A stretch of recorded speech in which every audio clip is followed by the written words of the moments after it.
Good morning, good afternoon, and good evening, race fans, and welcome to a brand new season to the NRL Championships. This is season 3 and the first round to the Saturday heats, where tonight we'll be featuring 3 intense and exciting races from 3 very competitive divisions. 3 is certainly the magic number tonight because we have also 3 very excited commentators.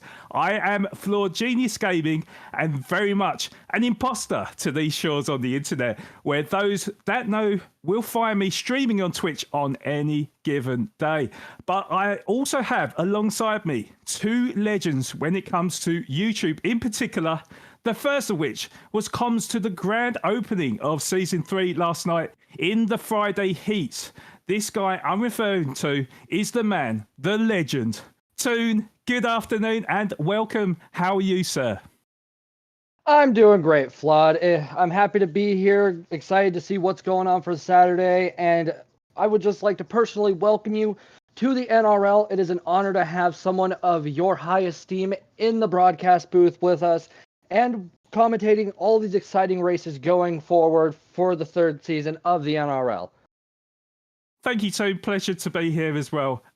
Sitting alongside him is a man very much not used to being on the side of the racetrack, normally competing in the heat of the action. A seasoned veteran, you could call him. Making his debut in the commentary box tonight, I introduce you to Joe. Welcome, good afternoon, and how are you, sir?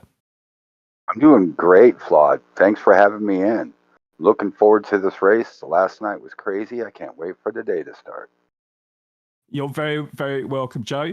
Before we get into tonight's details, we firstly do apologise for not giving you the leaderboards from the races in Friday splits. It seemed we had a few gremlins in the system, so hopefully now it's all ironed out and we can now bring you the classified points tables and times, starting off from Friday's Division B. So, in first position, then we have PHG_Speedy Lee with a time of 24 minutes 54 seconds 0.652. That is followed up with Skeletor in P2 with a 25-minute flat. Then we got Jay Smith in P3, also with 25-minute flat. Just 2 tenths separating the pair of them. Very, very close there. Then we've got Marino in P4, also on 25-minute flat.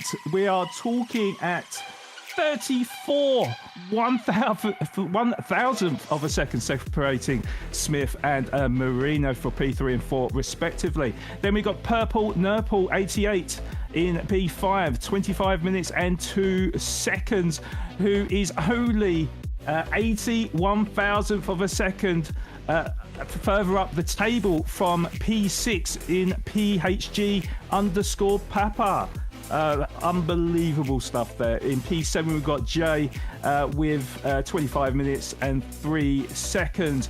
Then in P8 we've got Redneck C137 with a total time of 25 minutes and 4 seconds. Then Bells is in P9 with a total time of 25 minutes and 7 seconds. Then rounding up the top 10 we've got Louise with 25 minutes and 9 seconds. Then P11 is Beef Castle with a time of 25 minutes and 24 seconds, 0.0, just half a second up on YouTube. AVG Kurt Games with a 24.5 time. Then in P13 is Smokes VR6V with a total time of 25 minutes and 33 seconds. And then rounding up the grid is Jack _PHG_SVG15, just half a second adrift of Smokes.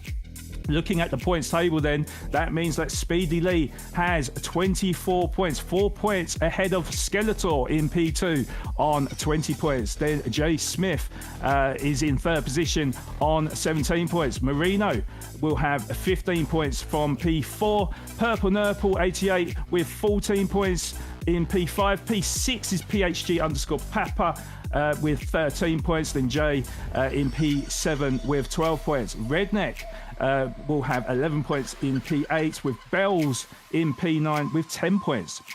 Lewis in the top 10 with 9 points. Beef Castle in 11th with 8 points. AVG Kurt Games in 12th position on 7 points. Smokes VR6V in 13th with 6 points. And Jack PHG's SVG 15 with 5 points. So on to the Division A standings then. So with the best time in the division is GSR_Lacabra with a 28-minute 54.624, which is actually 9 seconds ahead of The Truth Serum in P2 with that 29-minute 3 seconds. Then we got Blind Man GT in P3, 10 seconds adrift of Serum with a 29-minute 13.272, who is just 26 1,000th of a second ahead of Gran Turismo in P4. Then we got GSR Shaggy Do in P5, just 8 tenths adrift of Dan Turismo in P4. Then we got a tie for P6 with Raider and Talon with differences in times, but with different bonus points, I believe. But we'll get into that anyways. P8 is Sugar Shuffles with 29 minutes and 22 seconds. Then we got Corridor in P9 with a 29.25. Then we got Deputy Fishtail in the top 10 with a 29.29 lap time. Race time. P11 is Boogedy with a 29-minute and 35 race time. Then Roots is P12 with 29-minute 40. Sweet Lou Sanus, is it? with a 29-minute and 42.2 race time. And Fernando Button in P14, 29.57 for him. So onto the points table, and we can see that GSR Lacabra is on top of the pile with 24 points. Then we got The Truth Serum with 23 points. VTX Blind Man in third position on 19 points, with Dan Turismo in fourth on 18 points. GSR Shaggy Do occupies P5 for 15 points. A tie for sixth position, as mentioned before, Raider and Talon with 13 points apiece. Then we got Sugar Shuffles in P8 with 11 points. P9 is Corridor 71 with 10 points.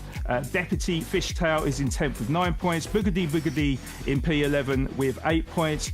Roots with 7 points in P12. Sweet Lou Sanus with 6 points in 13th, and 14th Fernando Button with 5. And then the other times we've got there. Sparky 15th in Division A, 32 minutes and 5 seconds.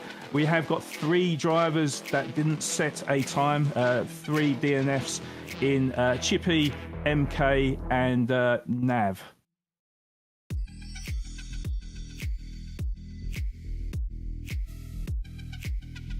And yep.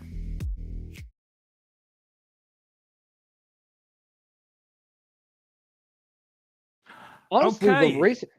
Sorry. You go ahead, sir. So yeah, that was the tables there for you guys to see, and looking very exciting, I have to say, leading up to the next round for the Friday heat. Just looking at the race details for tonight in Division A,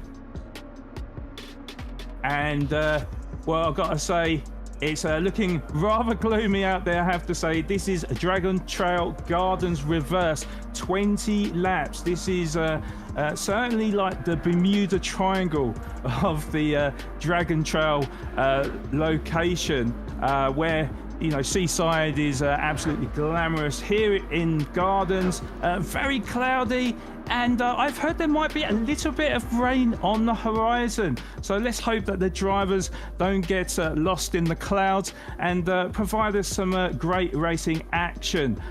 This is ahead of a 5-minute qualifier to determine the grid for the race. In the race itself, there's going to be a grid start with a full start check. BOP's on, so no setups allowed, but you can change your brake balance. Mechanical damage is set to heavy, so with the nature of these Group 2 cars, any little tap of the other drivers or wall or anything like that will result in some sort of damage and will penalise you through the race or extra time spent in the pits. Tyre wear is ×8, so very high tyre degradation for the drivers to work on, and then the fuel consumption rate is ×1. We have got 2 tyre compounds available in the racing softs and the intermediates. The car that they'll be using is the Lexus RCF GT500 2016 Group 2 car. On to the point allocations. So with Division A, the fastest total time will be 18 points, with second fastest with 17 points. Third fastest will be 16 points. This will be split or combined for the 2 divisions together. But with each split, there is a bonus race points. So the split winner will get 5 points, runner-up for 3 points, third place will get 1 point, and a bonus 1 point for the fastest lap. And onto the driver lineup. So Toon, if you can take us through the driver lineup, please. Absolutely. So for Split 1 of Division A, our driver lineup sits as follows. We have Chief Apollo 11, GSR I'm Mullet, our returning Season 2 champion, Island Grown 777, MD Hop 2, MMR Moose 21, S7R Slipstream, Shadow Chef, and VTX Ska. Now, if you notice under their names, you'll see their Twitch and or YouTube names if they have a presence on those websites. And you will also see any teams that they may be affiliated with in GT7. Excellent stuff. Thank you, Toon. So, it looks like the drivers have done their final warm-ups and car checks. So we're about to start a 5-minute qualifying to determine the grid for this race of the new season, where the drivers will get at least 2 chances to set a hot lap.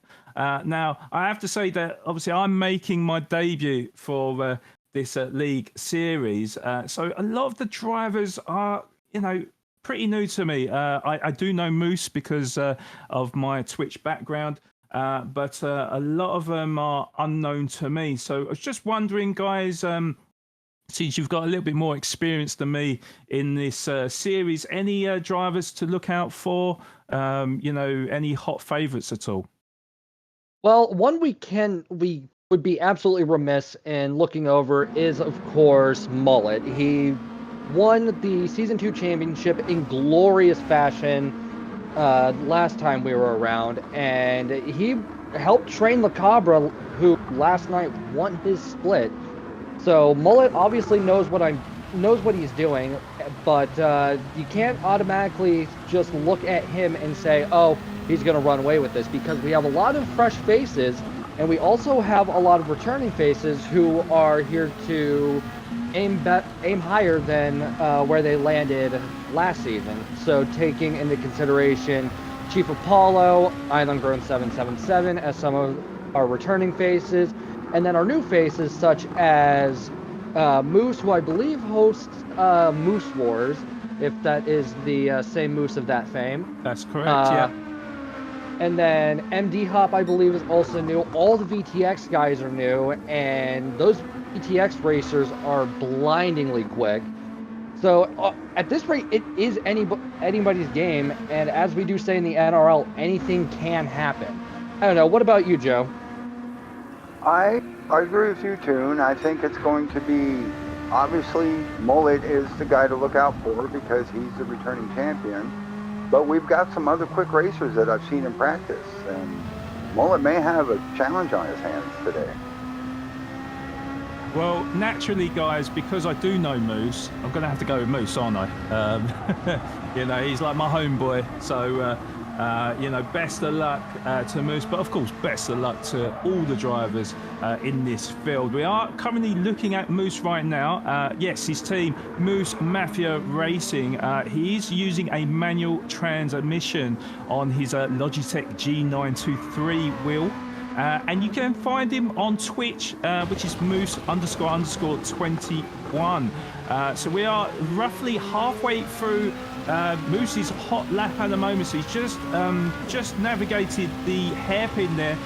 This is like one of the longer straights on the circuit. There's not many straights on this very technical circuit. Now, a lot of people will avoid the sausage on the first point of the entry. Goes over the sausage on the second entry, and it's looking like a reasonably solid lap. There is a fair bit of moisture on the circuit, but not wet enough to go onto the intermediate tyres at the moment, but he's just about to come across the finish line now to set a 1 minute 24.736. What can the other drivers do in response to that? Well, we're looking at Island Grown 777 at the moment, just going around the final corner now, and as he comes across the line, goes into P3 for 1 minute 24.8, but we have a new pole sitter at the moment in S7R Slipstream with a 1 minute 24.170. So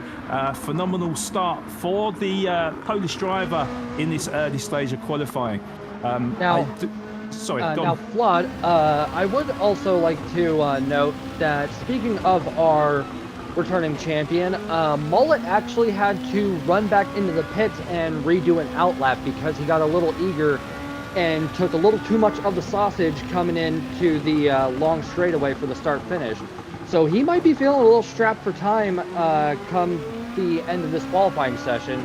He's got about 60 seconds left and is just now finishing his outlap, or getting close to finishing his outlap, my apologies. So he might be starting further back on the grid depending on how this and his hot lap go. Well, as we know, qualifying is very, very important for this race because there's not too many overtaking opportunities. As I said, there's a lot of technical sections in this circuit, and you know, to be honest, there's a couple of deep braking zones that they can make moves on, but not too many opportunities. So we will see if Mullet can get around the circuit quick enough to set a you know, a good enough quality lap. But yeah, so far we have got Slipstream in pole position with Apollo in P2 and Moose in P3. We are running on board with MD Hop at the moment, who currently finds himself in P6. He's a free agent at the moment, but he's running a manual transmission and uses the same wheel as me. He's got a Thrustmaster TGT, very, very good wheel. And you can find him on YouTube at MD Hop 95. This qualifying is shaking up to be, honestly, quite interesting. I did not expect to see, you know, so many fresh faces, like, placing so highly just right out of the gate. Either they've put a lot of practice into this, or we've got a lot of really, really fast guys that have just come into the league. And with that kind of knowledge, I think a lot of our veterans might want to keep an eye out and get some extra lap time in. Yeah, I'm sure there's been a lot of secret testing in the background, of course. MD Hop just going across the line there with 126, remains in P6. Shala Chef Mullet just coming across the line now, moves up into P5, but 1.2 seconds off of the lead, so a big shock there by the sounds of what you've told me there, Toon. It's looking like it's going to be Slipstream from Chief Apollo and Moose rounding up the top three there. Sure does, and we'll get a better look at the classified results in just a moment. This was a dynamite qualifying session. Now, I don't know what are your guys' thoughts? I yeah, agree. I was just about to say that it's it's always hard to tell, especially when the heavens start to open. And it wasn't 100% sure how the drivers were going to get on, but certainly by what you told me, or what you both told me earlier, a few shocks on the way. So let's just quickly look at the classified qualifying results there. So as confirmed, Slipstream is going to start on pole position with that 1 minute 24.170. Then we got Chief Apollo in P2, second on the front row, 1 minute 24.604. Then we got Moose in P3, my homeboy, starting in P3 with a 1 minute 24.736. 1/10 down is Island Grown in P4 with a 24.828. Then we got GSR I'm Mullet in P5, 1 minute 25.444, followed by Shadow Chef in P6, 1 minute 25.779, and then MD Hop will be at the back of the grid in P7, 1 minute 26.0. So yes, quite surprising there to see a few of the favourites a bit further down the grid, but we have got a 20-lap race with a bit of rain. So as the saying goes, Toon, anything can happen. Yes, sir. But any predictions ahead of this race? It's gonna be way too early to predict anything, and the thing with this league is until that checkered flag drops and people start coming across that line for the final time, it's still gonna be too early to tell, because we could have an instance where Slipstream holds the lead and then his tires get the better of him and drops further down. We could have a situation where, say, MD Hop down in 7th was just yanking everybody's chain and just slingshots through the grid. There's no telling what can happen in this league and with just racing as a whole. It's a very unpredictable sport, which is part of the beauty of it, really. If I had to make a bet, though, Chief Apollo does have a good position in P2, and this entire grid is, from start to finish, is less than 2 seconds apart. So this is going to afford some very close racing. If I were to guess just like who could walk away with this, I would have to take the safe bet and bet on our returning champion, Mullet. Good old Omaha for GSR's team captain, I believe. But I don't know. What about you, Joe? I think I would have to go with, I think, Chief Apollo. I could see it. Just because I was watching him some in practice. I was watching a lot of them in practice. And after watching the qualifying, I'm going to have to go Chief Apollo. Okay, well, thank you for your opinions, guys. I'm going to go with my homeboy Moose because I'm just biased. But, the commentator? Inconceivable. But the race is just about to get underway, guys. I'm really, really excited for this race as we await the countdown. So we got Slipstream on pole position, Chief Apollo in P2, Moose in P3, ahead of a 20-lap race here at Dragon Trail Gardens. Can we get a good getaway from the drivers?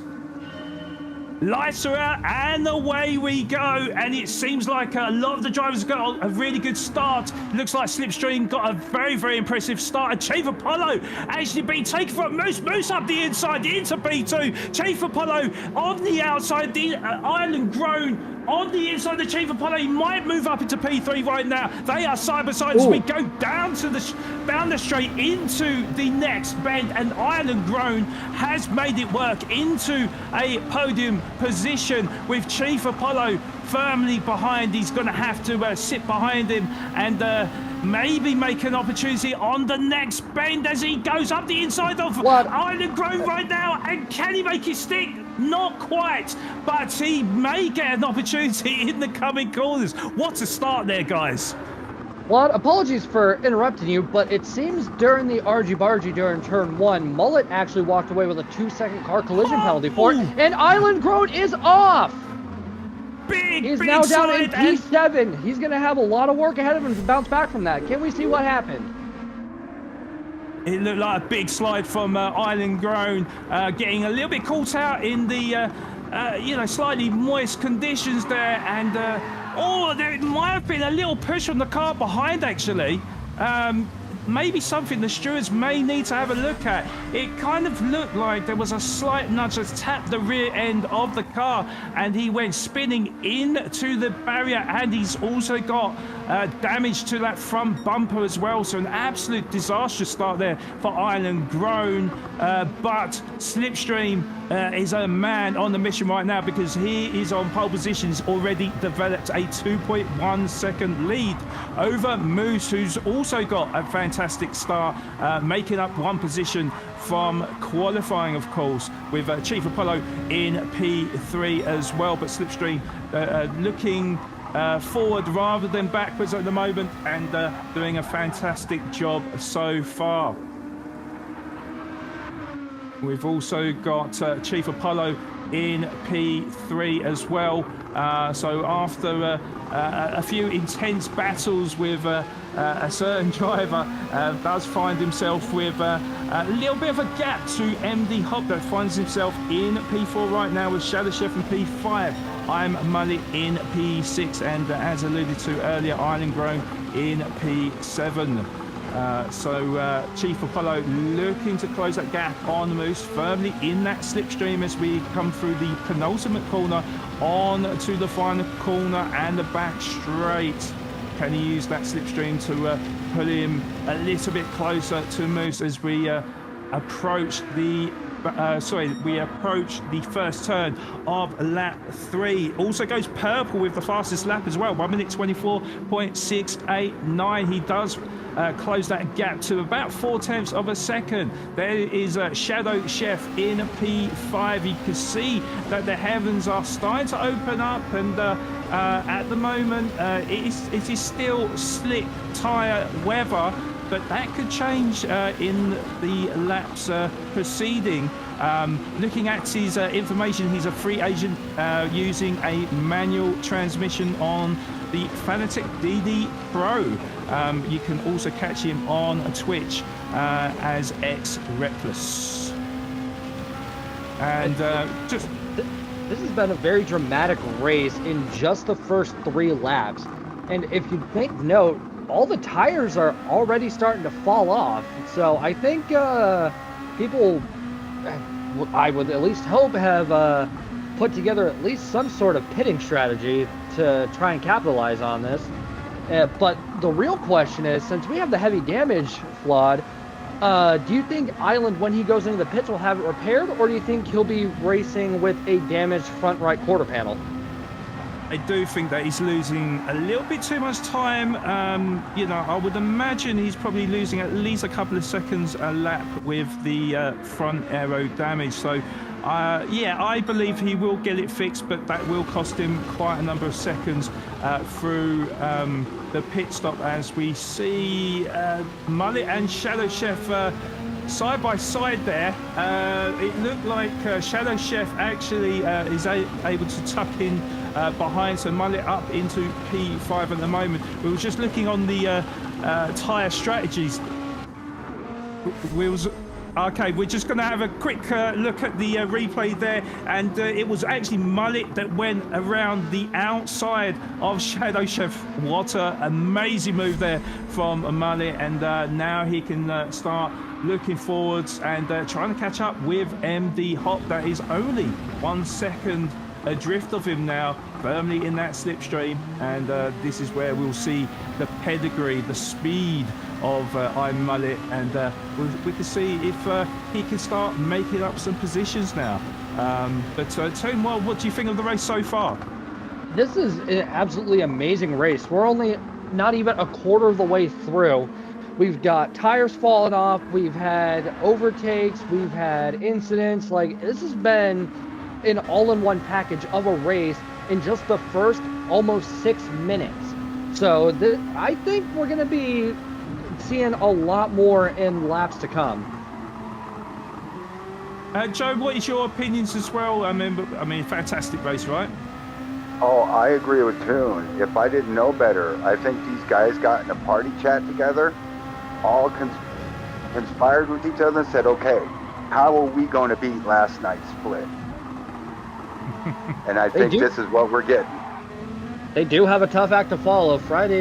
Yesterday's races were just nonstop action from start of the broadcast to the end. So, and I highly doubt that Saturday's going to be anything less than the same. Well, speaking of which, obviously I was looking at last night's races. I did notice the different tyre strategies that the drivers went through. In terms of this race, any ideas on what type of tyre strategies the drivers may go with? It's hard telling with these drivers, but if memory serves me right, we should have a handy-dandy pit stop strategy graphic that should be appearing sometime here soon. It's up now. And I think, let's see here. So some of the possibilities are 10 and 10, 9 and 11, or somebody running a no-stopper for 20. That no-stopper, it seems like a fun idea on paper, but given these wet conditions, it might be too risky. I think the risk is too high for the reward. What would you guys speculate in terms of tire and pit strategy? I think the one stop is going to be the best bet, and as you can see just from last night, how the pit strategy has changed completely. Because last night's pit strategies, most of them were two stoppers. Here we've got all one stoppers and a no stopper. Well, I mean, looking at the tyre degradation at the moment, so we are on lap 6. You can see from Mullet's tyres at the moment that it's roughly about 3/4 gone on his front left tyre. Now, what you need to sort of try and work out is the amount of time lost in the pit lane. So on average, it is normally about 30 seconds if you are literally just changing tyres. So the drivers will be trying to work out what their optimal times were when the tyres were fresh compared to when the tyres were bald, and then working it out from a lap per lap. Yes, indeed. Slipstream into the pits from P1. Chief Apollo into the pits from P3. So quite surprised actually then, guys, pitting on lap 6. Shadow Chef's gone into the pits as well. There we go. So maybe a strategy that we wasn't prepared for then. I think we'll be seeing at least a two-stopper. It does look that way. Actually, here's an interesting food for thought. So the softs are required. Everybody's already ticked that soft tire requirement. Would it make sense for anybody to try and run on intermediates given these slightly damp conditions and also how slick those curbs could be? Well, this is a good point actually, Toom. We didn't take into consideration how slippy the tyres are in respect to quite moist curbs there. So with literally nothing on the treads, it could be impossible to ride the curbs with high tyre degradation on these soft tyres. So that could be a big factor there. It does seem like just looking on board with MD Hop there, just completely avoiding the curbs there. So at the moment, he's got nothing on his front left tyre with the bare minimum on his front right and his rear left tyre there. And yeah, diving into the pits now. Now, Island has had his damage repaired, fresh tires on. He's chipping away at the time to catch up to Shadow Chef, who, Shadow Chef, mind you, is actually currently dealing with a 3-second penalty for a pit lane infraction, as we see Mullet and Slipstream are now in a good little bout. Yes, indeed. Hopefully, Mullet is hoping for some sonic speed by the looks of his livery there, but he's got absolutely nothing left on them tyres. He's really chewing them tyres away, and it's looking like he's losing that deficit to Slipstream, who's now pulled a 2-second gap and looking to close the gap on Moose, who is currently leading the race at the moment. There is Moose now in his beautiful livery there. Literally nothing on his front tyres and barely a sliver left on the rear tyres there as well. He's currently got a 1.4 second lead, but that time is tumbling all the same. Is Moose going to pit on this lap? It's down to 0.8 seconds now. Moose on the outside of the car. And Moose is in the wall. Oh! And I don't know if that was a commentator's curse there. It didn't look like he was going into the pits, but he is now. And Moose with engine damage, front bumper damage. Let's have a look at the replay. Just took liberties really with the track and went all types of sideways off the curb into the barrier, and oh god, what could it be for Moose? He does however get the option to pit. He's just coming out the pits now, so he's repaired the damage and put on some fresh new boots to boot as well. He's got a 3-second penalty though that he's going to have to serve because of cutting pit lane entries. It's gone from good to bad inside, 10 seconds for Moose there. Oh, absolutely. And honestly, that 3-second penalty for how he entered the pit lane is just insult to injury at this point. So, but I'm positive Moose will be able to bounce back, but it does give Island the opportunity to come back and make up some positions that he lost. Ooh, this is a very heated battle between Chief Apollo and Mullet. Indeed it is, and Chief Apollo just staying in front of Mullet for the time being. Did Mullet pit, or is he stayed out? No, he is not. He is running. He's running those till they can't run anymore.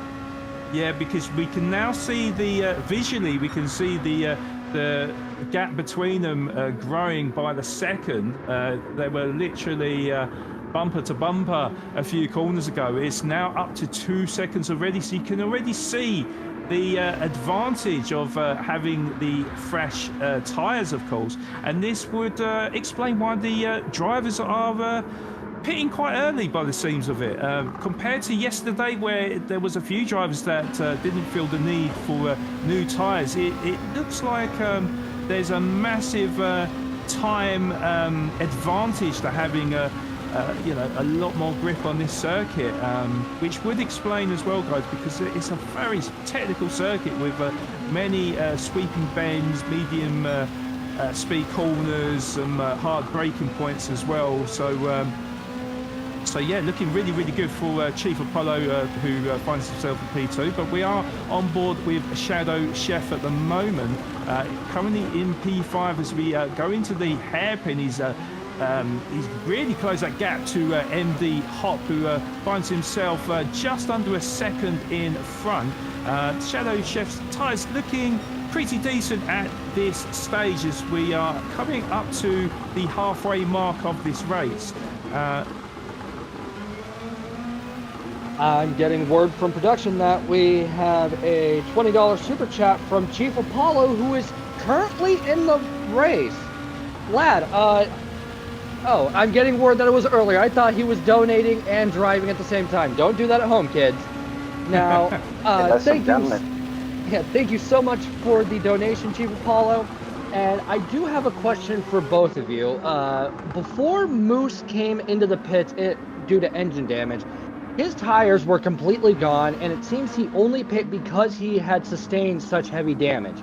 Do you think if he hadn't had that incident, he would still be out on dead tires like Mullet is at the moment? I believe so. Yeah, I think he was going to carry on as long as possible on that tire. Yeah, it did seem that way, wasn't it? Because he obviously, if he was to dive into the pits, he would have taken a much tighter line into the corner. But it did look like he was, pushing to the limit there. So it looked like he was, I would say, at least going to do the one stopper, and then of course damage prevailed there, and he had no choice but to go on to the two stopper, unless he decides to stay out for the remainder part of the race. What do you think, Toe? What do you think his strategy will be now? It's honestly hard to tell, but Mullet has gone into the pit, so I don't think anybody here was ever intending on running a no-stopper. So Mullet's jumping in for some fresh rubber, which means everybody has pitted whether they wanted it or not.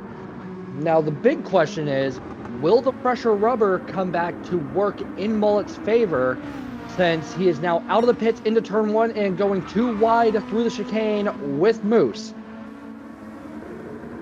Indeed. And look at Slipstream now, guys. So 7.8, nearly 8 seconds now is the lead over Apollo then. It's looking like a very dominant display from the Polish driver. I think that is Poland flag, isn't it, guys? I believe so.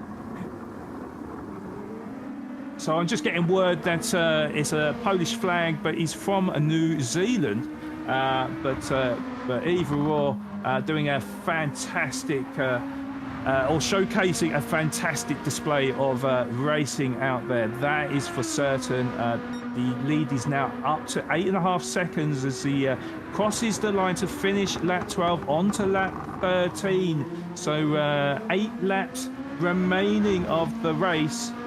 Yes, certainly looking good for the race win here. Although it's looking like his tyres are starting to die on him at the moment, so we'll see how long he remains out on track. I suspect a pit stop will be imminent with him. As we look on with Moose, we can see how much that crash really caused a detriment to his race there. And now finds himself 1 second adrift of Mullet in P5 at the moment. Of course, he has got decent tyres at the moment. It does remain to be seen, though, whether or not he will make one more pit stop or will race to the end. As we alluded to earlier, I think there's about a 30-second pit loss there. So that means, say he pitted on, say, lap 16, he would have to make up probably about 6 seconds a lap from bald tyres, at least, to be level. So, in fact, probably 7 seconds. So that is quite a tall order. So he may go to the end of the race on them tyres. But Slipstream... And our race leader has gone into the pits for the second time, I believe. Indeed, he has, as well as Apollo as well. Apollo as well, both on... it looked like the same strategy there. So, yeah, we've got Shadow Chef and Mullet just coming around the final corner now. Chef going into the pits as well. So Mullet just coming across the start-finish line. And he potentially could overtake them. No. Oh, no. They've obviously just come out, haven't they? Didn't see that. So Mullet up into P4 then. And Slipstream and Apollo... rejoin in first and second respectively. So and there is Chief Apollo now. Sorry, Island has gone to the pits as well. So I believe pretty much everybody has gone into the pits for a second time, barring Moose and Mullet. With only 6 laps left in the race, they're sitting pretty healthy on tires. So I don't know if we'll see either of the aforementioned drivers going into the pits again. But I was also keeping an eye on the tire wear for some of the competitors. Slipstream was definitely doing better in the tire department than, say, Chief Apollo or MD Hop. So at this rate, it's hard telling how this is going to shape up, because we've only got 6 laps of anything can happen left. So I don't know, do you guys think we'll be seeing any more shakeups in the standings? Or do you think we're going to be sitting here and this might be how the race ends? Well, I'm going to say Mullet's going to get a podium right now because MD Hop just went into the pits. That he did. Indeed, yeah. It's looking quite But I clear. think the leaders are going to stay the same. It's, for the rest of the I race. have to agree with you there, Joe. I have to agree with you there. Yeah, it looks like it's cut and dry now. The top three, how it is. Although must reiterate though that you know, it is moist conditions out there. As the tyres start to fall off, that is the bigger chance of mistakes happening. And as you know, one mistake can ruin someone's race. So we will not count our chickens for the time being, but certainly the top three looking good for their current positions. Oh, I agree entirely. But I will say though, Toon, that Mullet has got a 3.2 second lead over Moose at the moment. So actually, Moose starting to sort of push his way through, looking a little bit better for Moose for the time being. But of course, as you mentioned before, Mullet with the pedigree and the sheer pace of the driver, it is going to be a very, very tall order for Moose at the moment. Lost a couple of attempts on that last lap there as he's just about coming across the start-finish line to end lap 15 and onto lap 16. And he's currently got a 6-second lead over the fellow American of MD Hop. So certainly quite a lonely race for Moose, but he will not give up. He will push to the very, very end. But the one thing I will say is that his tyre degradation, especially to the front left tyre, looking a little bit worse for wear now. So he will need to be rather careful. It does look like Moose's tires are falling off, but speaking of the start-finish straight, Chief Apollo did come and set a new fastest lap for the race with a 1:24.240. So I don't think Slipstream can get too comfy and rest on his laurels quite yet, because Chief Apollo obviously has the speed in his favor, and judging by his previous lap times, he's going to be pushing it for these last 4 laps. And moving on to the tires that you mentioned, yeah, Moose's tires in comparison to, say, Mullet and MD Hop, Moose might have to start thinking about some tire conservation strategies or be ready to deal with some bald tires for the remainder of the race, lest he wants to go and try and take a second pit stop before the race concludes to try and make up for any lost time due to dead tires. Indeed, yeah. I mean, so I've been carefully looking at the lap delta, and I did mention that probably Moose's tyres would die around the sort of lap 16, 17 mark. So I think he will have to remain out on track, but unfortunately he's going to be losing a lot of time, and I've just been sort of comparing quite a few lap times. So at the moment we've got MD Hop in P5. He's closing on Moose very, very rapidly, in fact. His last lap was a 1 minute 25.7 as opposed to Moose, who is now 2.5 seconds up the road from MD Hop, and that is the big difference you see with the tyres. He's got a penalty as well. Yes, he's got a 0.5 second penalty for cutting track limits as well. So of course, as we know, when you're serving the penalty, yes, you're taking off half a second, but it does take a good second to get back up to speed. So at this rate, it's looking like MD Hop is going to be good for P4 as Moose is about to come across the penalty line to serve that half a second penalty. So it's looking like there's MD Hop now, and he will take P4 away from Moose. And I think now it's looking like with the tyre situation with Moose, that as you can see there, actually with that graphic there, he's got nothing on the fronts and barely anything on the rears as well. He's certainly going to be looking behind him rather than in front of him. We'll see if Shadow Chef can catch him in the remaining 2.5 laps.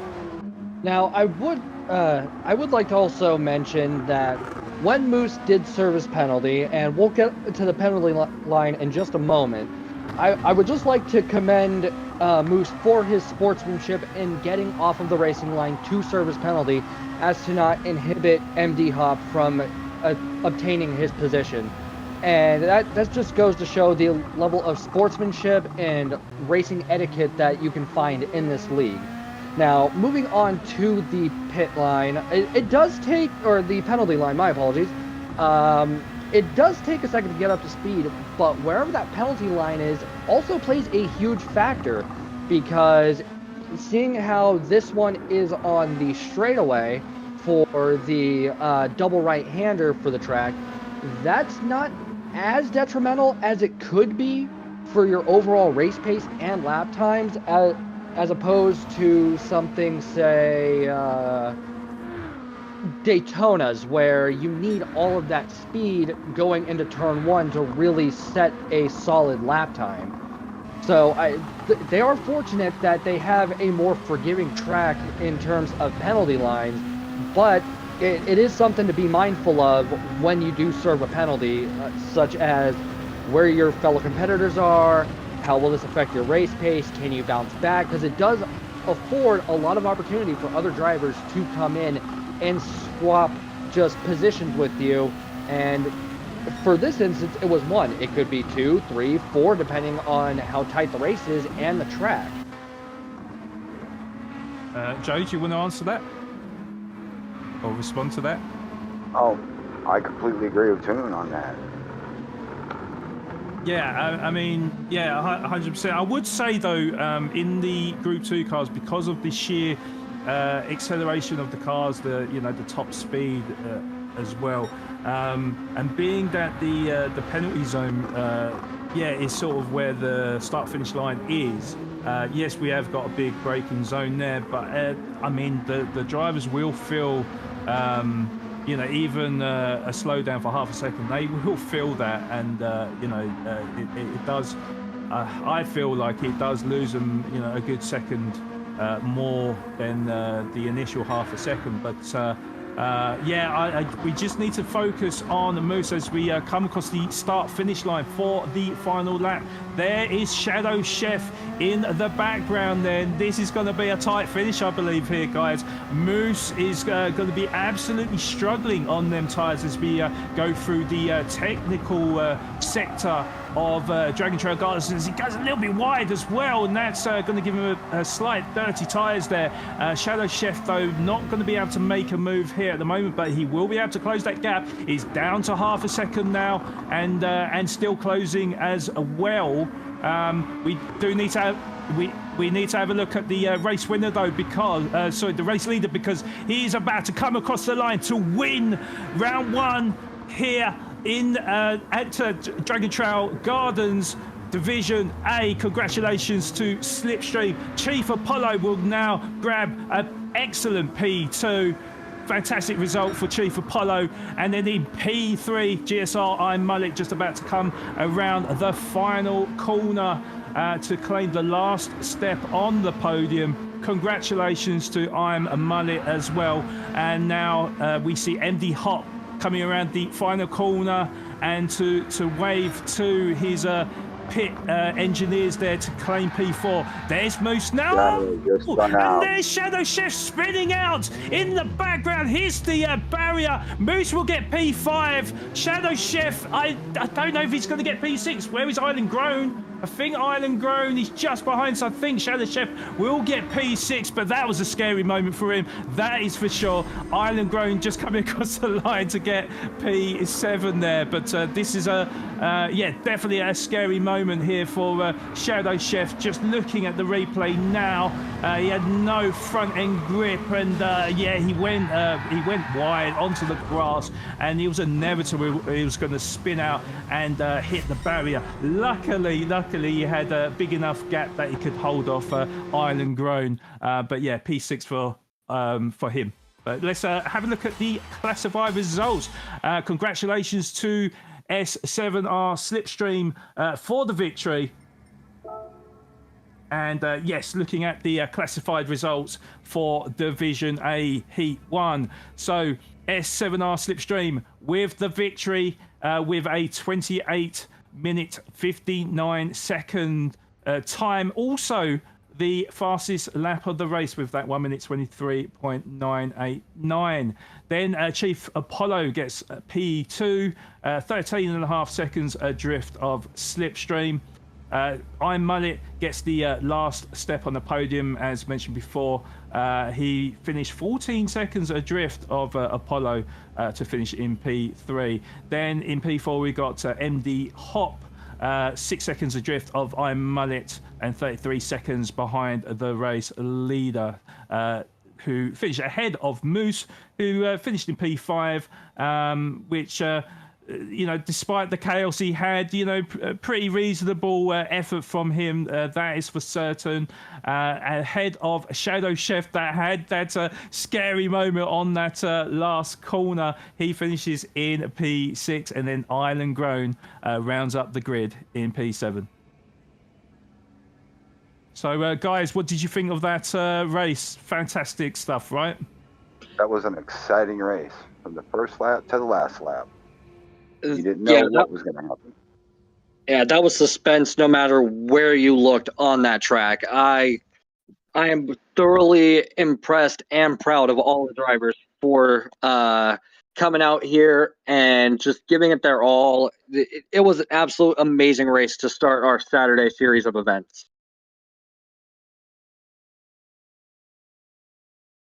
Go ahead. Sorry. Go on. Sorry.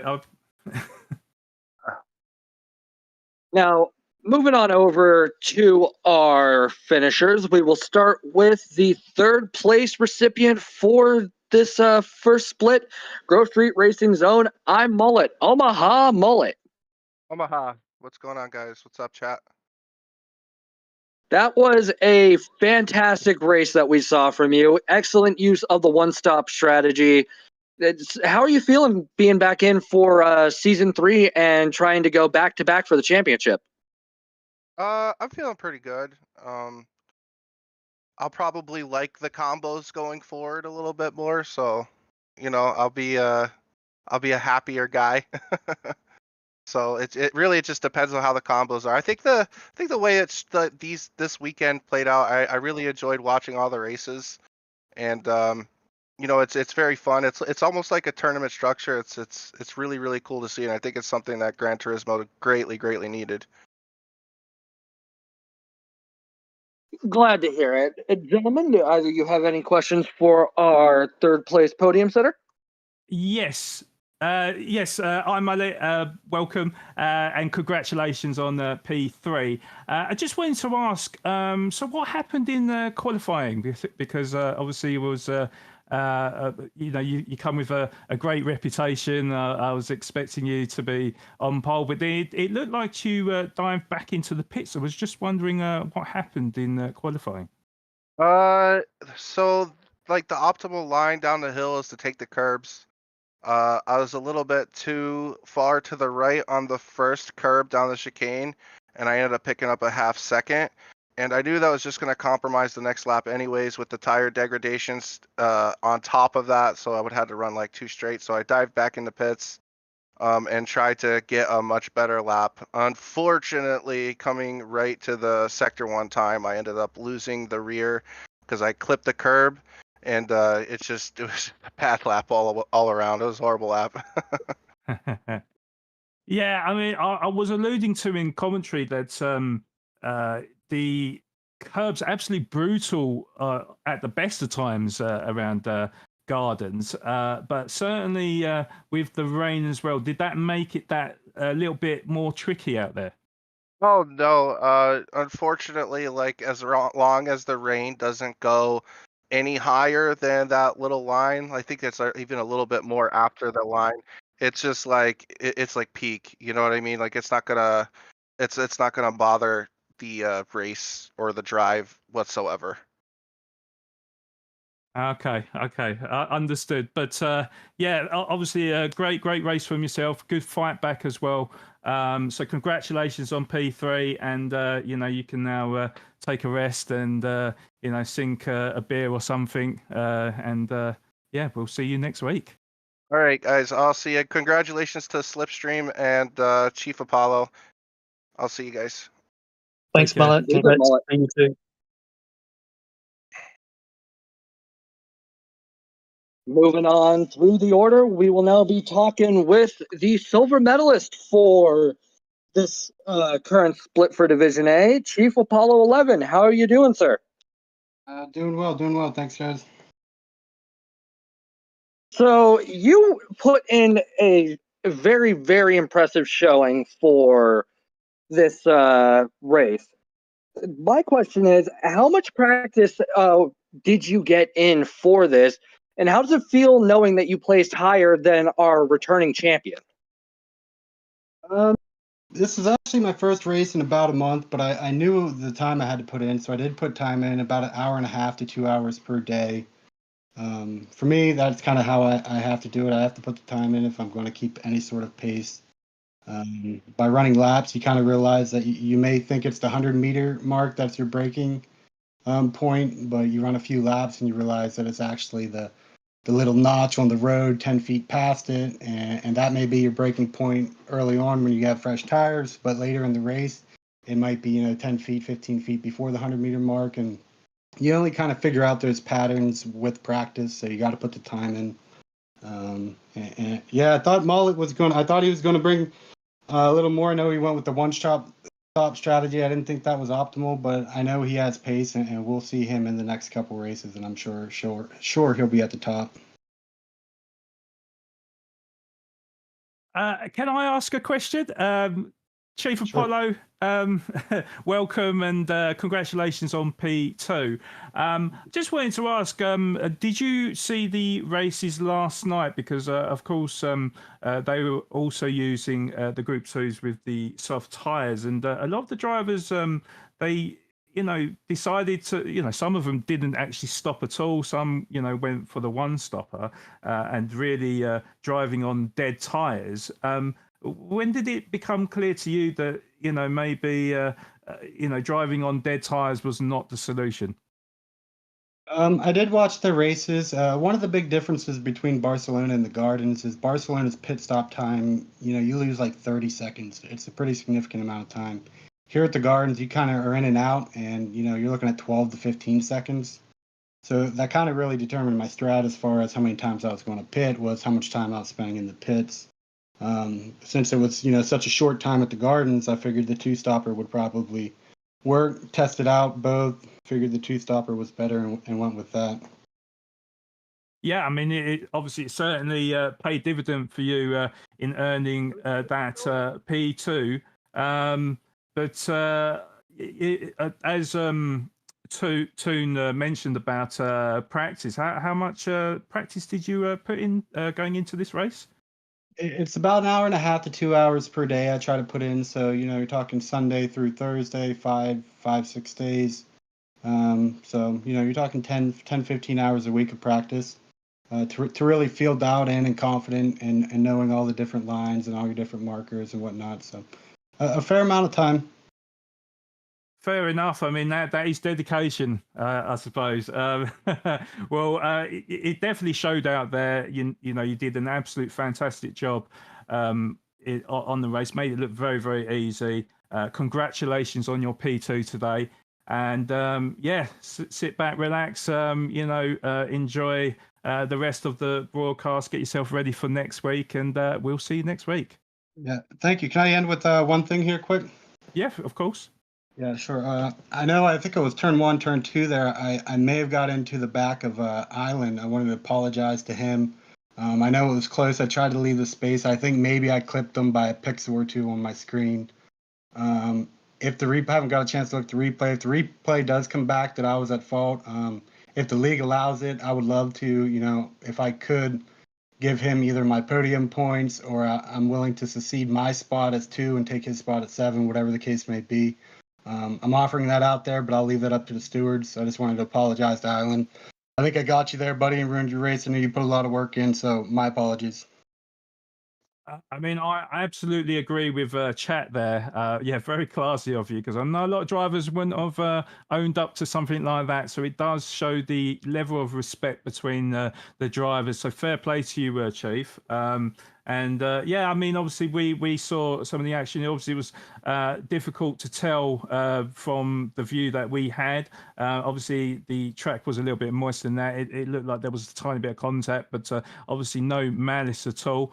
It'll be up to obviously the stewards and the driver concerned to sort of make an appeal. But fair play to you, Chief, for even suggesting that. Yeah, thanks, Yes. guys, and good luck to all the racers the rest of the day, and congratulations to the winner there. We'll see you guys next week. Thank you, Chief. Thank you for your time. Yep. Bye. Thanks, Chief. Now, moving on over to our Split 1 winner for Division A, Slipstream. An impressive showing by you today and a great debut for the NRL. How are you feeling? Yeah, pretty ecstatic with that. I like all the rest of the guys on the podium, I put in a few hours to work out the strategy and practice the race. I made sure I knew where all the breaking points were and where the danger points are. Those sausages, of course, can be killers.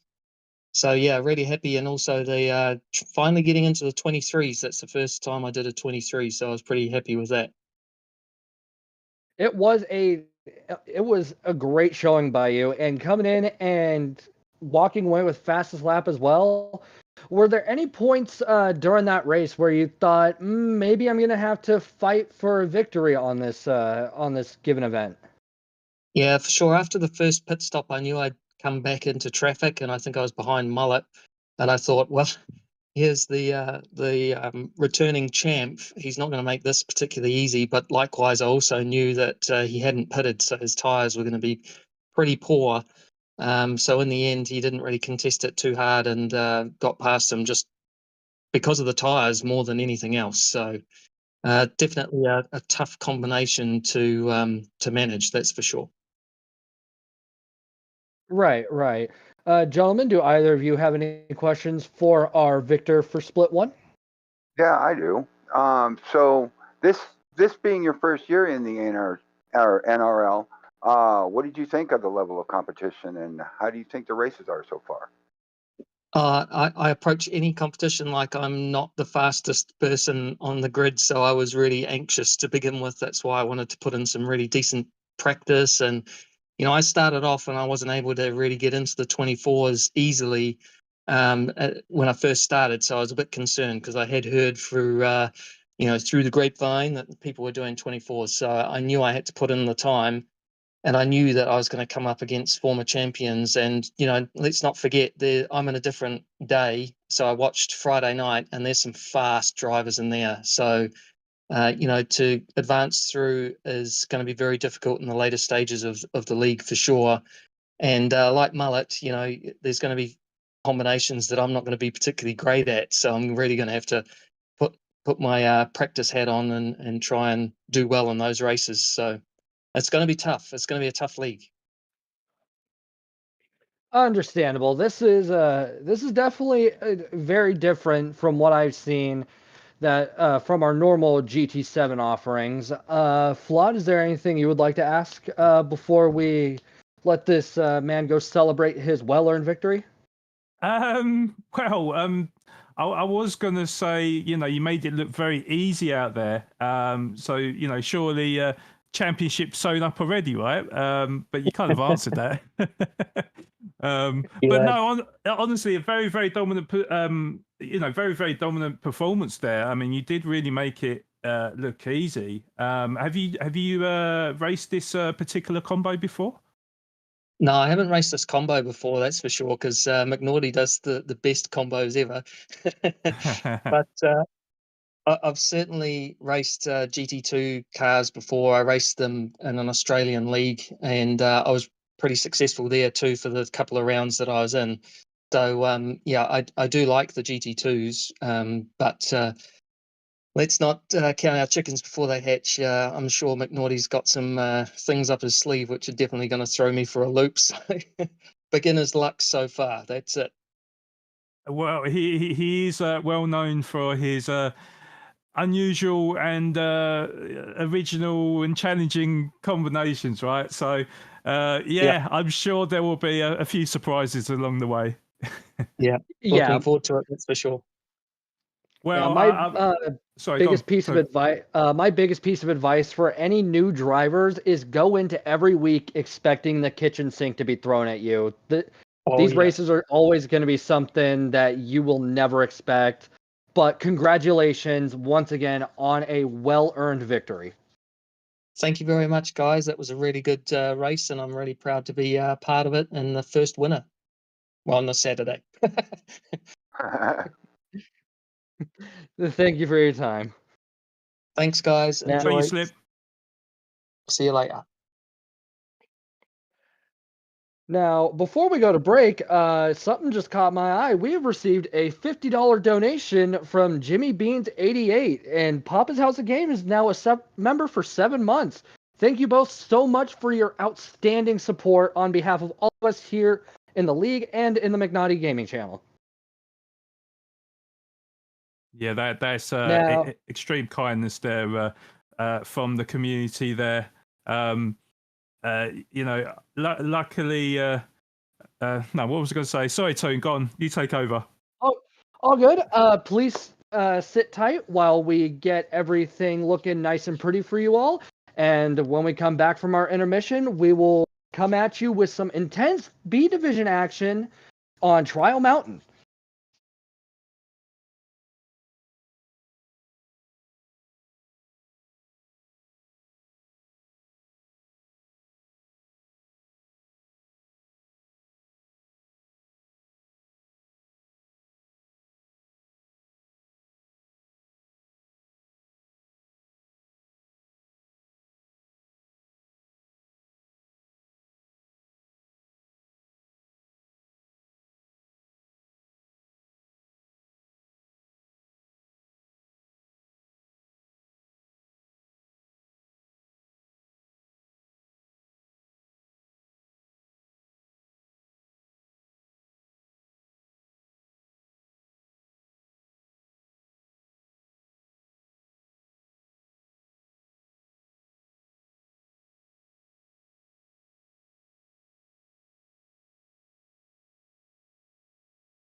Welcome back, everybody. We had an amazing split one for Division A, and now it's time to get Division B underway. But before we do that, I would like to acknowledge a generous donation of $20 from the proprietor of PHG, Papa's House of Game himself. And we also have some membership renewals as well, PHG Rowdy and Island Grown 777. On behalf of the entire league, thank you all so much for your continued and unyielding support. It means the world to us all. And we also have Skeletor at a 1-month membership as well. Oh, Skeletor in a 1 month. I must have missed that. Good eye, good eye. So, Flood, take it away, buddy. Thank you, Toon. Thank you, Joe. Obviously, very exciting first race of this evening. Hopefully everyone in the background has, fueled up, got a bit of popcorn ready, because if the first race was anything to go by, then we definitely got a very exciting night in store for you ahead. So this time we are going to be racing with the Division B drivers then. And we are at Trial Mountain, one of my favourite circuits in any calendar. It is 3.38 miles in length, 16 turns. The drivers are going to have to do 15 laps in the RX Vision GT3 Concept Group 3 car, and this race is ahead of a 5-minute qualifying, same as usual, of course, with a rolling start this time. In the race, there is no tuning allowed. BOP is on, but they can tinker with their brake balance.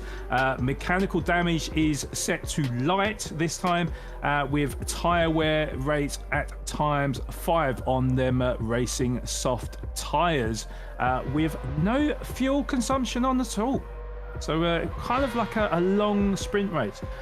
Looking at the point allocations then, because this is just one heat in Division B, the fastest total time will get 18 points, with second fastest 17, third fastest will be 16 points, and 1 point less on each place below. Race bonuses as well. The winner will get 5 additional points, with the runners up with 3 additional points, and third place with 1 point. Then fastest lap will also be given a bonus 1 point to the driver of the fastest lap. In terms of the driver lineup, Toon, if you can take it away, please. Absolutely. So for our Saturday Division B shootout, we have 54 Isnoise, Angry Fredbird, Bandit, DVM0X, ELC Brigsby, PHG Fenrir, PHG Horn of Plenty, Sakari Dagger, Throwback Cat, Turtle Shell, and Wicco X. And as with our Division A drivers and every other driver in this league, you will see their racing teams, YouTube channels, and Twitch channels, if those are applicable to those drivers, right below their names. Fantastic stuff. Thank you, Toon. So, yes, we have got a 5-minute qualifying session ahead of us. Again, I have to say, I don't really recognise too many of the drivers. My apologies. Toon, and maybe Joe as well, can you enlighten me in terms of what to expect from these drivers? Well, personally, when it comes to our Division B drivers, first off, they have a very, very tough act to follow from yesterday's racing excursion, because that was close through and through. Now, in terms of drivers, I would like to make special note of PHG Fenrir, and also just the entirety of those driving under the PHG banner. PHG all work together. They pretty much train, eat, sleep, breathe as one cohesive unit. It's a formidable community racing team. And in terms of drivers, I've got my eye on PHG Fenrir. If there was an award for most improved driver, it'd have to go to him. He came in last season, did his thing, and then when the offseason hit for the league, he went hard at work, and he's improved by leaps and bounds. Other noteworthy returning faces, of course, are Horn of Plenty, Turtle Shell, and Angry Fredbird. In terms of the newer faces, though, I'd say maybe Wicco is one to keep an eye on. So is Gary Dagger, and I can't remember if Brigsby was in the last season or not, but I have seen him around a lot, so it's hard telling. I don't know, Big Joe. What about you? I don't think Brigsby was in last season, so he might be considered a new face as well. But I know your favorite, as well as my favorite, Fenrir, is a new face. But I think we're in for a pretty good race with some of these returning veterans and a lot of these new faces. Right. Well, Fenrir did also race under the moniker of Viking Wolf last season, I believe. Oh, yeah, that's right. But either way, we're going to be in for some extremely close racing through and through. So it is going to be fantastic to see who does what. Fantastic stuff. I'll definitely look out for them then. We are on board with the Canadian driver then. He'll be the first one to set a quali lap. Just about to go through the tunnel section now. So he's down into second gear, upshift to third to get the traction out of the corner. Go down the hill, brake at the first rock. Turn the car into the right-hand side, down to first, up to second, around the left-hand king to the right. It's very important to try and keep that car over to the right-hand side of the tunnel, to then flick it back over to the left-hand side and get tight to the wall on the left-hand side to maximise the corner exit for the tunnel, because we've got this massively long straight up and down the slopes, and we'll see how the Canadian driver gets on, but there's going to be a big braking zone in the corner that I like to call the Banky Boy. So we brake at the sign, down into second gear, try to get an early apex in, up into third, up the hill, around the corner, and then brake on the brow of the hill down into second gear and get the car over to the right hand side, which will open up the corner as we go down the slope and towards the Loch Ness Monster, that lake in front of you there. Gets a good exit there. Second gear up to third gear as we approach the sort of long chicane here, down into first gear, hug the left hand side, back over to the right hand side, clip the apex on the exit, and then that is a lap around Trial Mountain, and he comes across the line with a 1 minute 51.123. So a good solid lap to start off with there, Tone. Oh yeah, without a doubt. We've been seeing some insane driving so far. Dominic Capone setting a 152.811. We also see drivers like Throwback Cat setting a respectable 153. We also see Bandit coming in for a flying lap. I think we're going to be seeing a lot of intense racing action. And we should also throw out that the time variable is on times 30. So it's going to go from sun up to sundown during this race, which might affect some of the drivers depending on if they have plenty of night driving practice or not, because those brake markers will be hard to see in this upcoming race. Yeah, and I hope they've... fast lap. Well spotted there, well spotted. And Brigsby. Brigsby just said, nuh-uh. Broken by Brigsby. Yeah, Brigsby gone purple there with that 1 minute 50.677. I was just about to say that with the sun moving all the time, and obviously the uphill sections and the downhill sections, I hope the drivers have brought their sunglasses or have got good sun visors in that car, because certainly that sun will be getting in their eyes. But yeah, so far Brigsby is sitting on pole position with that 1 minute 50.677. It does look like the times are pretty close between the top four drivers. You can see Fenrir right now, who is coming in P4. His fastest lap time is a 1 minute 51.8. This is the final lap as well, so he's going to have to make this count. It does look like he went a little bit deep there. Does that compromise his time on this final lap then? Part of the Papa's House of Game team, of course. And just coming across the line now, and no, 3/10 down on his previous best there. In fact, slips down into P6 because Sakari has moved up into P5, and a couple of other drivers just coming across the line now. It doesn't look like they have moved up or down there, but yeah, it seems like qualifying went really quickly there, guys. Yeah, it was a blink and you'll miss a qualifying, but my lord, it was a very, very enthusiastic qualifying time. What are your thoughts, Big Joe? It was a very entertaining qualifying. People were just breaking times left and right there for a little bit. Well, Brigsby just...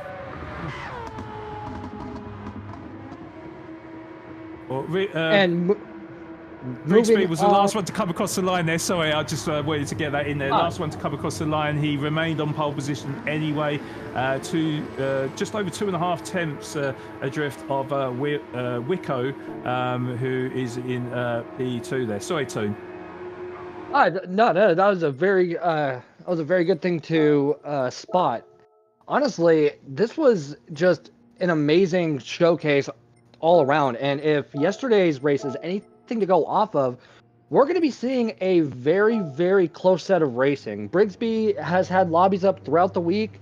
Fenrir has been practicing throughout the week. Like, all of our drivers here, and not only just Division B throughout both days, but in this league as a whole, is like they've just been putting in an insane amount of practice time. They all have their eye on the prize, and it's going to be just edge of your seat, heart-throbbing action all the way throughout. And honestly, this is probably going to be my highlight if it's anything like yesterday's Division B. Yeah, so I agree 100%. Sorry, I'm so sorry. Yeah, I 100% agree there. I just quickly announce the classified quality results there, as Brigsby got pole position there with that 1 minute 50.677. Then we had, is it Wick or Wicco? I believe it's Wicco. Wicco, right. Wicco claims P2 there with that 1 minute 50.949. So just over 2.5 tenths adrift of Brigsby's time there. Then we got the Canadian driver with 1 minute 51 flat time in P3. Then we ignore Dominique, and then P4 is Sikali with a 1 minute 51.8 there, who is just under a tenth quicker than Fenrir in P5. With that 1 minute 51.9. Then we had Turtle Shell in P6 with a 1 minute 52 flat. In P7. No, because we're ignoring Dominic. Oh, right. My apologies. That's on me. That's on me. Now you confused me. I confused myself. P7 then goes to Throwback Cat with a 1 minute 52.1. In P8, we've got Bandit with a 1 minute 53.3. In P9, we've got Angry Fredbird with a 1 minute 53.9. And then rounding up the grid, we got PHG Horn of Plenty with a 1 minute 54.1 in P10. So, yeah, as mentioned before, too, that qualifying went very, very quickly. Wasn't prepared for that, but certainly agree with you that this could be a very, very exciting race. But is there any predictions ahead of this race? Anyone that you feel may win this race? Well, it all depends, because our Division B races are a rolling start, as opposed to our Division A races, which are a grid start with a false start check. So really, your placement on the track when that rolling start is concluded and that green flag drops. So some people might be starting in the chicane and might have a slightly rougher start than others that are going to be further up on the straightaway for the start of this race. It all really depends. It's really too soon to tell. But Brigsby had a fantastic showing with qualifying, giving himself a pole position for the race. And we have a good blend of newcomers and familiar faces, all spread throughout various driver ratings and with different experience levels. So I'm just gonna have to sit here on the edge of my seat and wait to see what happens. Big Joe, how about you? It's hard for me to pick a winner in this race, but I'm going to have to go with position 5 just because I helped him design his livery. You know what? That's fair. Thank you, Joe. Thank you. Just getting race 1 of Division B underway. The lights have already gone out, and Brigsby. Oh, it looks like there's a technical issue here. Big technical issue. I think they'll be waving the red flags here, and slight gremlins to the GT7 servers there. So there will be a restart to the race. So false alarm there. Good practice for everybody. Indeed. It was definitely a good rolling start practice. At least they have an idea of where they'll start, and they'll be able to kind of know what to expect given their starting position on the straightaway. So while we get all of that situated, you may have noticed we have received donations and people renewing their channel memberships. So I would just like to take this moment to inform all of you that this league is 100% community funded. So any sort of donations through Super Chats, Streamlabs, Venmo, Super Stickers, channel membership gifting, and renewals, anything of that sort goes 100% into this league for our drivers, our stewards, and us up here in the commentary booth. Every little bit goes a long way, and on behalf of the entire Naughty Racing League, we thank you for your consideration. I will go add. Sorry. I will add. Minolti's paying me in cookies, so I'm sorted there, to be honest. But but no, it'd be much appreciated, guys, and this awesome NLR community it is absolutely.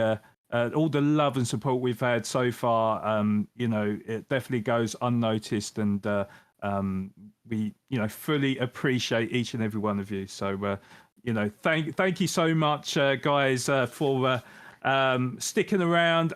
We will be back with the Division B race very, very shortly. I need to ask you, Toon, actually, have you had any so you mentioned that you like this circuit, right? So you've got good experience here? I do. My first experience with this circuit was a manufacturer's cup back last year. I think it was one of the first manufacturer's cups that they did. Actually, it might have been 2022. Either way, I had been struggling to find a manufacturer. I took an assortment of cars out, and then I signed with Honda. And honestly, it was just a terrific go around this track. It seems like this track can accommodate quite a few different car combinations and different car types. As we see, our drivers are driving the MX-5 concept, which also, I should add, did not get touched in the recent BOP changes as opposed to the Genesis that our Friday drivers drove just last night. So there's not going to be a drastic change to anybody's lap times. So everybody can come into this race feeling confident, knowing that their practice was well earned. They don't have to worry about any sort of slight changes to power or weight or even the handling of their car. And it's just, it works out in their favor. They can more rely on their training as opposed to having to scramble to get a last minute practice in. But yeah, this is just a circuit that accommodates all sorts of car types. I think I've seen some people just throw cars around here in Super Formula. But I know you probably have quite a bit of experience as well, you two. So I'd love to get both of your inputs. Joe, you want to take this away? Yeah, my first experience with this circuit was in a Group 4 daily race. What car did you use? Everybody knows me. I'm an alpha man. I was running the 4C. Okay, nice choice. Like me with the Aston Martins. I respect it. Yep. So myself, I Do you know what? In terms of trial mounting, Group 4s is a fantastic race. If you've got a nice clean lobby, you can have some very, very good close racing. So basically, yeah, Group 4s is definitely a winner when you've got trustworthy drivers around you. But my class is actually Group 3, so I tend to pick the Nissan GTR. That's my go-to car, and not because it was. A lot of people say it's the meta car, but it's always been my car, even from the GT Sport days. Little bit gutted that the latest BOP changes, the GTR has received a little bit of a nerf, but yeah, certainly trial mounting one of my best circuits, and I would be very interested to know how I would fare with the quality of the drivers in this league. For those that don't know me, I'm obviously British. I race in the EMEA region. I am an A+ driver. Maybe not top split alien, the World Tour drivers or anything like that, but I'd like to think that I can be competitive on my day.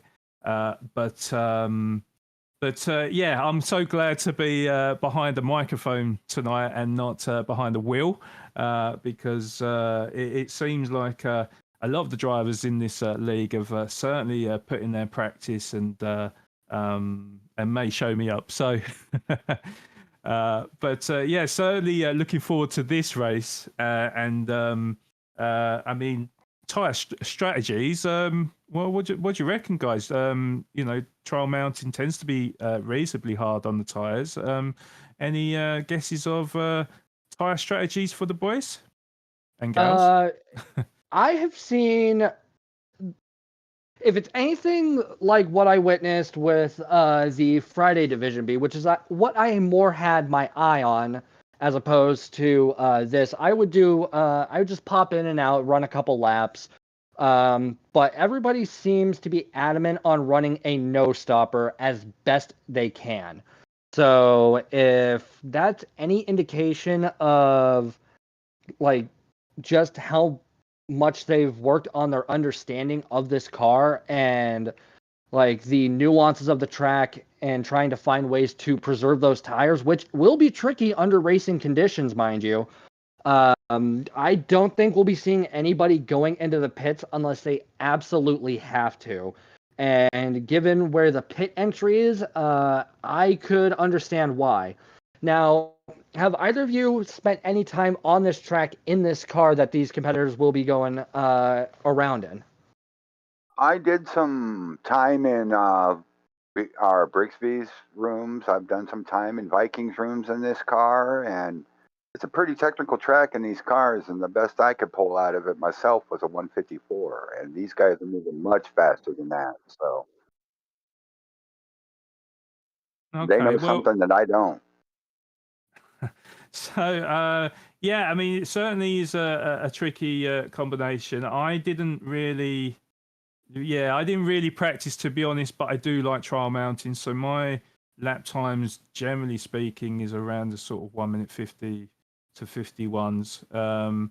But of course, these guys have to rely on heavier tire wear, which can affect times, of course, on this very long circuit. But just to let you know, guys, the race is about to get underway, so we apologize for the delay in the race start.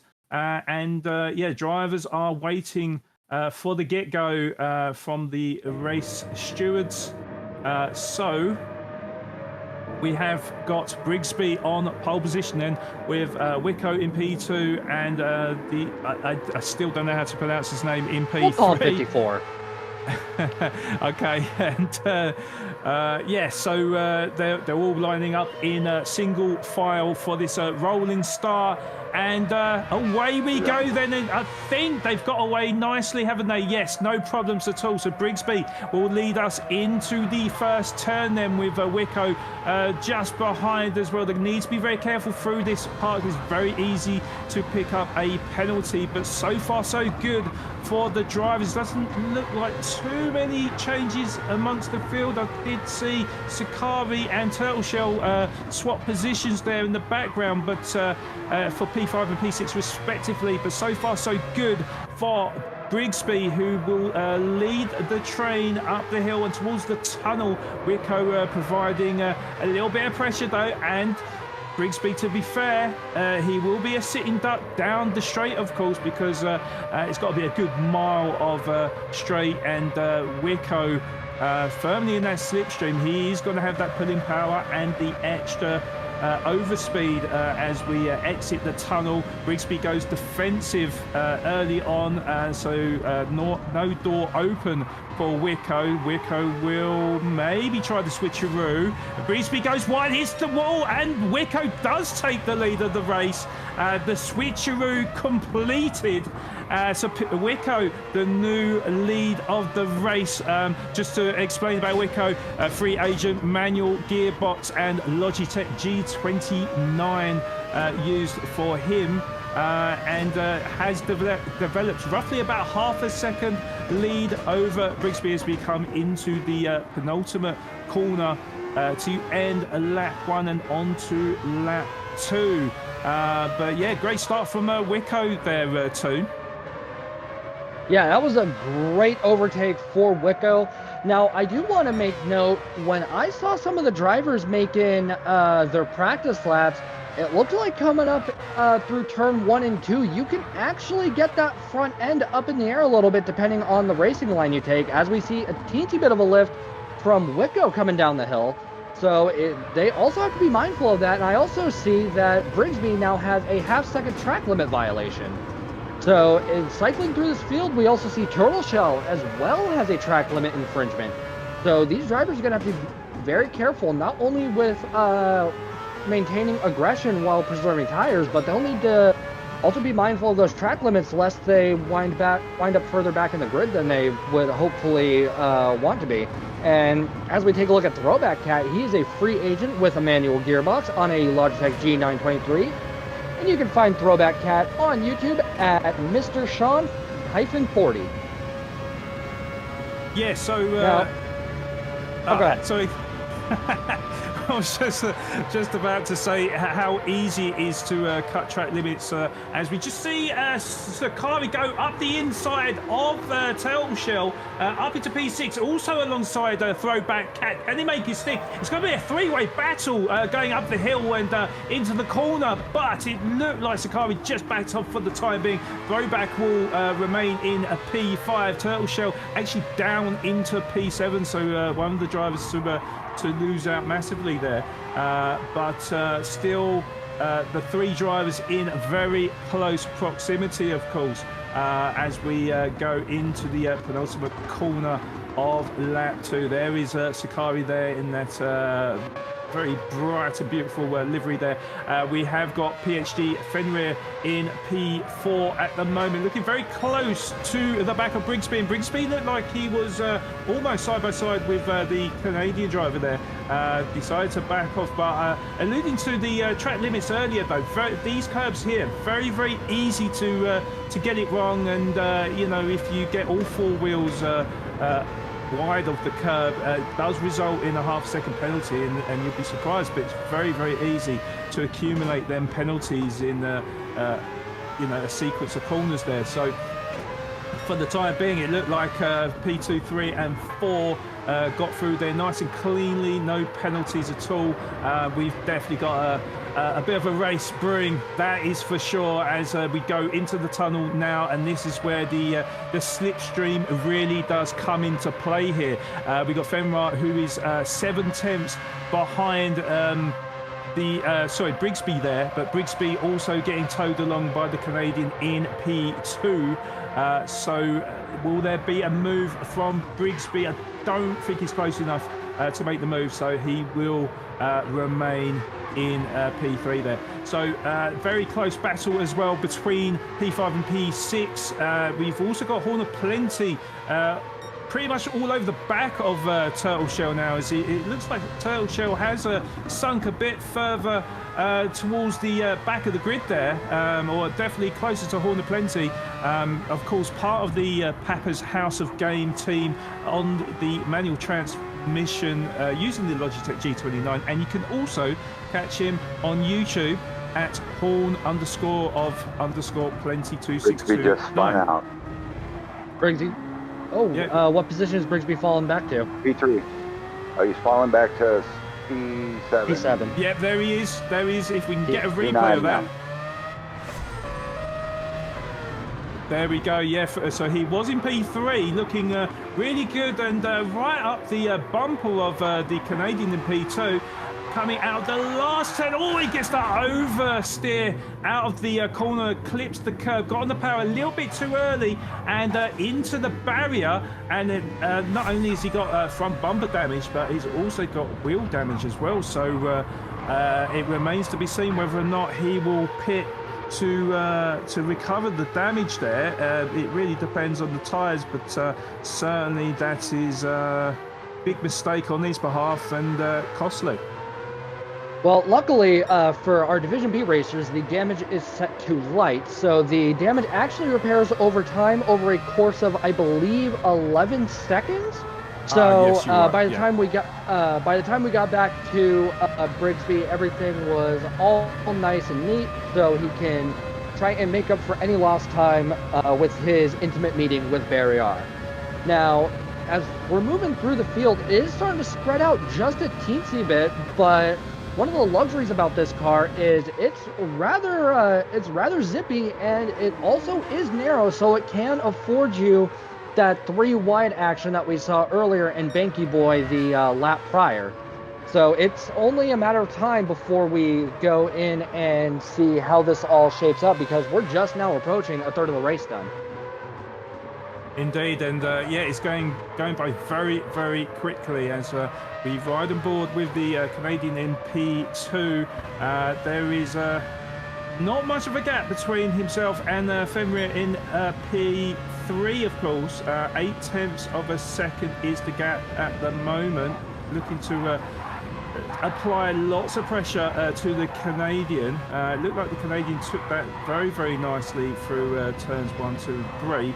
And actually extended his lead over the American to, it looked like a second there. It's back down to 0.8, so Fenrir really trying to keep the gap and remain in his slipstream. Of course, the tunnel coming up very, very shortly will be very important for him to get the best exit here and take advantage of that slipstream, guys. Well, I absolutely agree. Big Joe, as you're cycling through the field, is there any driver that's sticking out to you? Any moves that you're sitting there thinking, oh, they stand a shot of really working their way up the field? I know Brigsby is currently making up for lost time. He's side by side with Angry Fredbert in the tunnel as we speak, coming down through the second half and over to the downhill portion towards Banky Boy. So one of them will have to give. They're both trying to take an inside line at this moment. Brigsby cuts over and does take P8 off of Angry Fredbird's hands. So yeah, this racing is not even remotely close to done. But what have you seen that's stuck out to you, Big Joe? Basically, pretty much they're keeping themselves within DRS range, it seems. Trying to feed off those slipstreams going around the corners. But as far as Brigsby working his way back up the track, the only one I've seen really moving so far is P3, Fenrir. Everybody else has been running where they stayed, except for maybe P5 through P8. There has been a little bit of shuffling there. And, yeah, I mean, looking at the map there, it's you can see that there is a bit of a train. Definitely as we ride aboard with Turtle Shell at the moment, Definitely very close between P4, which is a throwback cat. Just 0.9 seconds. In fact, that gap has come right down to 0.6, of a second. So really closing that gap at the moment. Actually, I'm looking at the tyre degradation at the moment.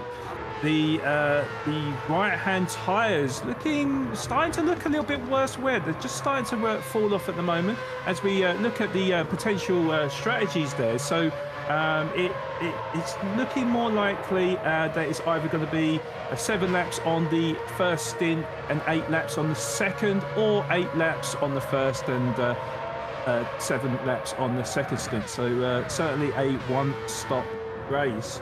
The tyres of Turtle Shell looking a little bit worse for wear. And what I will say to you, gentlemen, is in the Mazda, when the rear tyres start to lose its grip, that's when things become very, very tricky, trying to just keep the car going in a straight line. But we can see now with Turtle Shell, we've really closed that gap to Throwback Cat. It goes a little bit wiggly on the exit. Bit of a scary moment there, but did really well to save the rear of that car there. That was almost a commentator's curse there. But remains near the back of Throwback Cat, but also Sakari actually did close the gap in on him on that last turn. So certainly a big fight for P4 right now. Could go either way between at least the 3 drivers there.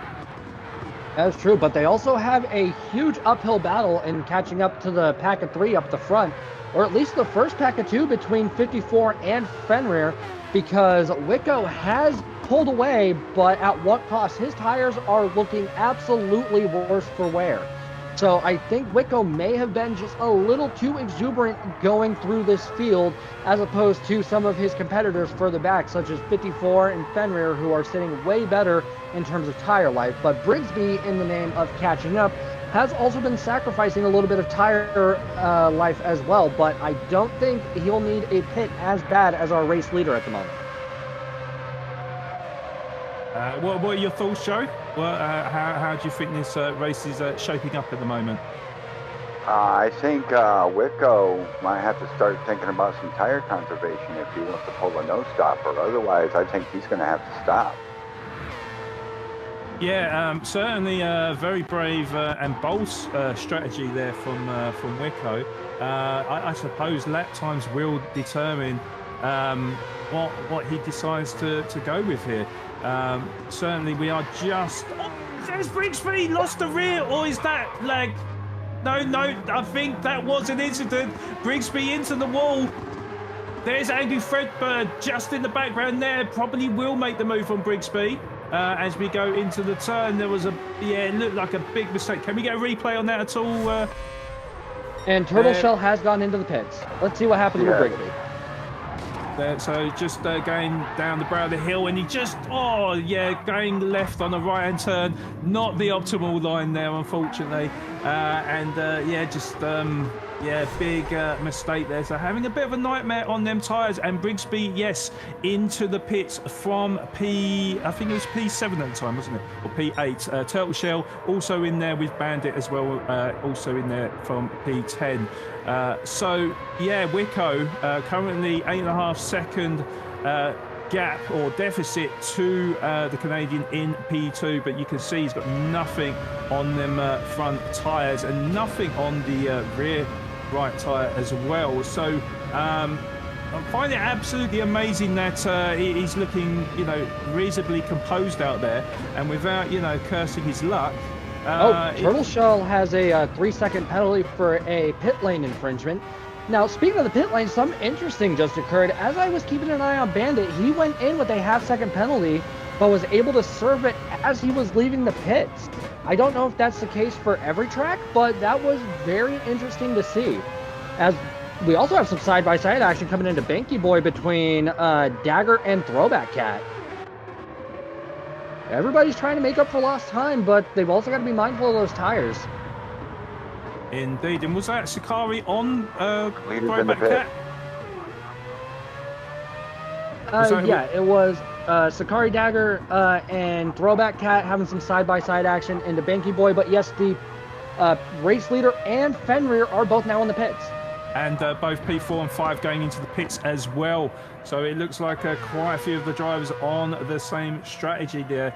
The Canadian driver, though, I mean, he's really conserved them tyres, let's be honest. As a lot of the drivers will know, it is down to, well, obviously how you drive, but also the settings that you use in your brake balance as well. And he's made it work to pretty much perfection there. Normally it's the front tyres that burn very, very quickly on this car, but his rear right tyre, though, is a little bit worse for wear. And yeah, I mean, he's got to be very careful here, but I mean, certainly that is what he's been doing for the last sort of 9 laps of the race. Do you think he's going for the no stopper here, though? Maybe, but you also have to bear in mind that traction control can also make or break your tire saving strategies because it's reducing the amount of wheel spin.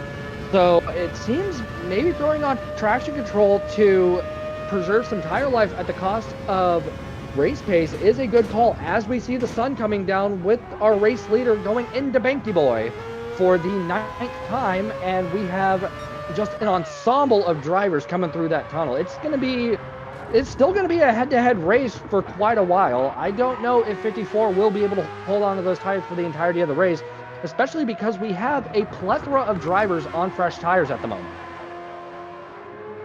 Indeed, yes, indeed. I mean, yeah, it'd be definitely interesting to see because Wico has got the fastest lap time of a 1 minute 50.0, and I imagine they would have been very fresh tyres. I did notice with the Canadians, as we just see Brigsby go up the inside of Shell, moves up into P8. That is a nice clean move there from Brigsby, looking to make up for lost time, of course.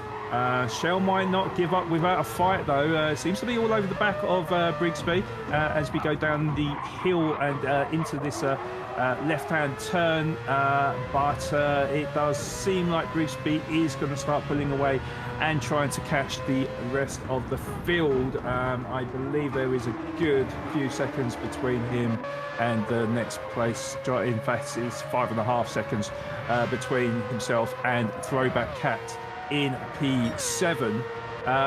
But yeah, certainly still a good fight going on for P6. He's still only 1.6 seconds behind Sikali, and yeah, nothing has been confirmed. We still have, of course, 5.5 laps to go in this race, and as the saying goes, Toon's famous saying, you know, anything can happen, and it usually does, right? So we will see what happens there, but we have got a nice battle brewing between Angry Fredbird in P4 and Fenrir in P5. And Fenrir has got the slipstream as well as we start going down the hill and towards Banky Boy. Now, Angry Fredbird not defending the inside there, and it just looked like he was just letting him through there. Which was quite interesting. So maybe Fredbird playing the long game, and you know, maybe going to use his slipstream, maybe put Fenrir under some sort of pressure to finish as high as possible. We will await and see. But yeah, sorry, a very nice move there from Fenrir up into P4. We'll see if he can catch up with his teammate in P3. This is definitely shaping up to be a very action-packed race, no matter where you look on this field. Because I'm cycling through, and I know Big Joe is cycling through as well, and there's just action every bit and bob of this race. Big Joe, have you seen anything as of... Ooh, Horde of Plenty actually has a half-second track limit infringement for Turn 1. But, Big Joe, have you seen any noteworthy battles going on through your scan of the grid?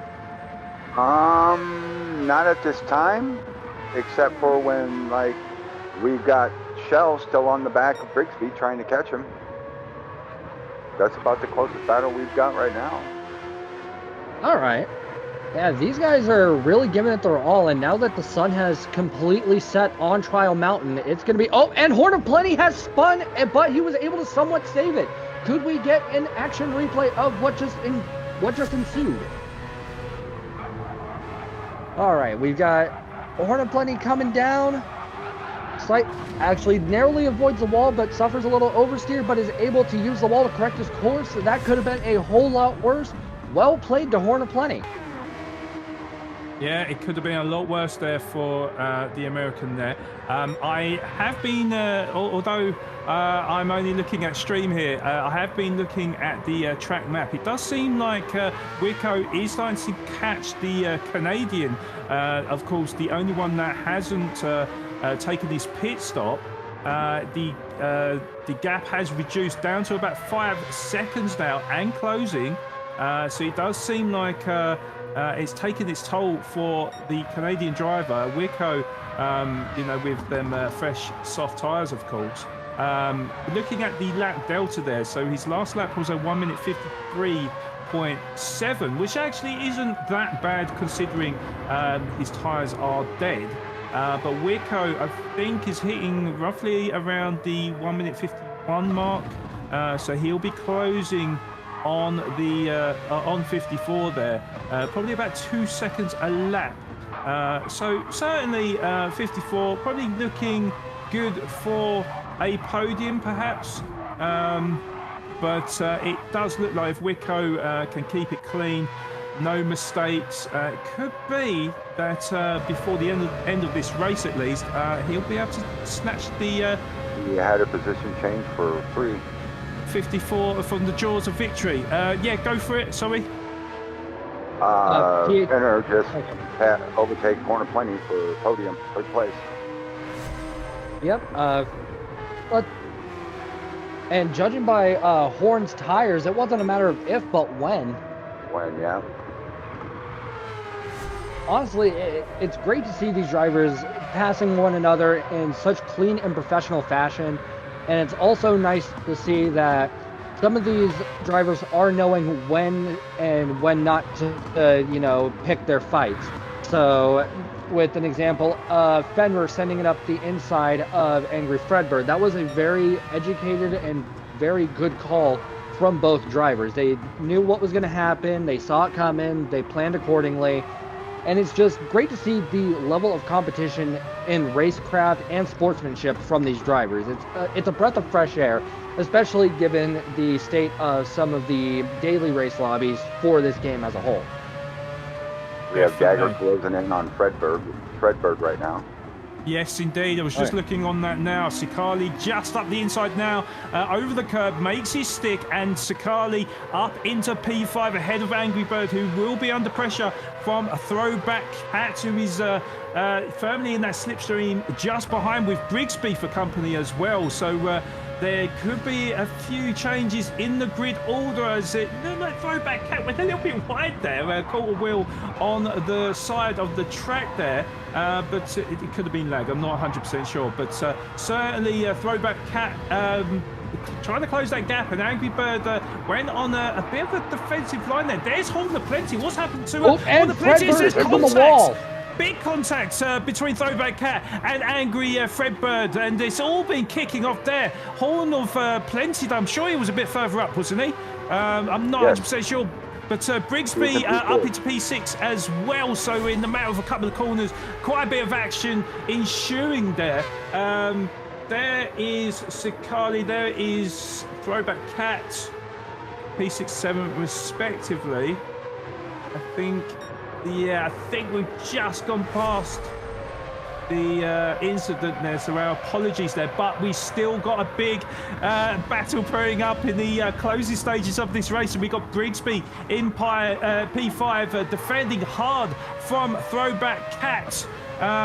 Very, very defensive line there from Brigsby, but does hold him off for the time being as we approach sector 3 of lap 13 here.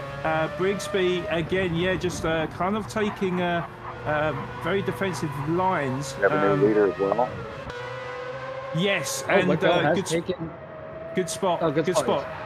Yes, so as mentioned before, Wicco with the much fresher tyres managing to overtake 54, who slips down into P2, but there is a huge gap between P2 and P3, so you would say maybe the strategy of not stopping has really paid off for Wicco there, 54 there, sorry.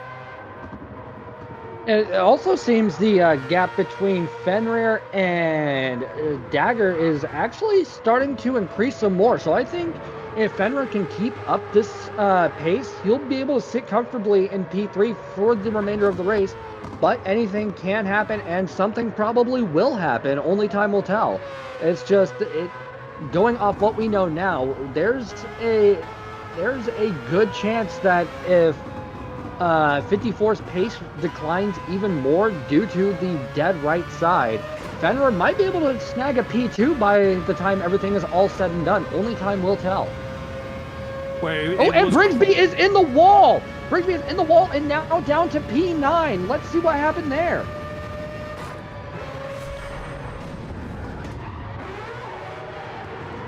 Oh, looks like power oversteer and a slight contact with Throwback Cat. It is not Brigsby's race today, folks. It is unfortunate to see. Yeah, certainly going from bad to worse for him. I mean, that was quite a moment there. We only caught the back end of that replay there, but it did seem like he was really struggling to keep hold of that car. And yeah, what could have been for Brigsby? It certainly looked like he had the pace, but just a couple of bad mistakes really has really cost him in this race. He may still be able to battle with Horn of Plenty, who now finds himself down in P9 from having a good start earlier. It seems like there's a bit of a lag on track though, guys. I don't know if that is just a replay or not, but Brigsby up the inside into P9 there. Well, luckily for Brigsby, he has been dropping down and fighting his way back up. So regardless of what happens over the course of this next lap, Brigsby will be able to fight himself up a few more positions and claim himself a solid amount of points for this race. Luckily, as with yesterday's festivities, this week is not an elimination race, nor is next week. So all of these drivers won't have to worry as much about their performance and placement for these races. So I think that does alleviate at least a little bit of the stress off the minds of these drivers, and they can more focus about honing the racecraft, getting used to their competitors, and just trying to make sure that they come across the finish line in one piece as we are drawing towards the final moments of this final lap for Division B on this lovely Saturday afternoon. Yes, indeed. It's been, the strategy worked to perfection there then for Wicco. So Wicco just coming across the final corner now, and he will claim the checkered flag to win round one of Trial Mountain in the Division Bs. Congratulations to Wicco with 54 getting a very, very respectable P2 for him. So congratulations to him with Fenrir. It's looking like, yeah, it looks like Fenrir comfortably will get the last step on the podium. He will grab that P3. So well done to him. And now we've got Sikali now just about to come across the line. He will grab P4. It will be a last-minute shootout for Brigsby, Angry Fredbird, and Bandit, though. They're all right on each other's tails. There might be a last-second overtake, depending on if they can get enough slip, because Brigsby is hightailing it on Fredbird, but is it enough? Unfortunately not. So as P6, 7, 8, and 9 come across at the final moments, what an amazing race. Everybody has crossed the line, and congratulations to everybody in this wonderful, wonderful daily race B, or I'm sorry, Division B race for the NRL. Sorry, I'm used to the dailies. Ignore me. Yeah, I mean, you could be forgiven for getting confused because, what a fantastic race that was, full of drama, as we congratulate Wicko with the race win there. Also gets the fastest lap as well with that 1 minute 50.095. 28 minutes 14.540 is the winning race time there. 13 and a half seconds he finishes ahead of 54, who gets a very, very good P2 with quite an unusual strategy, I thought, but certainly made it work, and certainly how tricky that car is to drive on no tires. You definitely got to commend him for that. But Fenrir will get P3 for the PHG team. He finishes 10 seconds adrift of the Canadian. And then we've got Sikali that finished in P4, 8 seconds adrift of Fenrir in P3. Throwback Cat in P5, 4 seconds adrift of Sikali. P6 goes to Turtle Shell, 5 seconds adrift of Throwback Cat. And then P7 finishes just in front of Brigsby, who had a bit of a mare of a race, definitely, but it was only half a second gap between P7 of Angry Fredbird and P8 of Brigsby, respectively. In P9, then we had Bandit finished just in front of Horn of Plenty, where it was looking quite promising at one point for Horn of Plenty, but finishes at the back of the grid in the end. But congratulations to all the drivers. Fantastic racing. Really, really enjoyed that, guys. Yeah, that was a fantastic race through and through. There was drama, there was intense racing action. I would expect nothing less from all of these Division B drivers.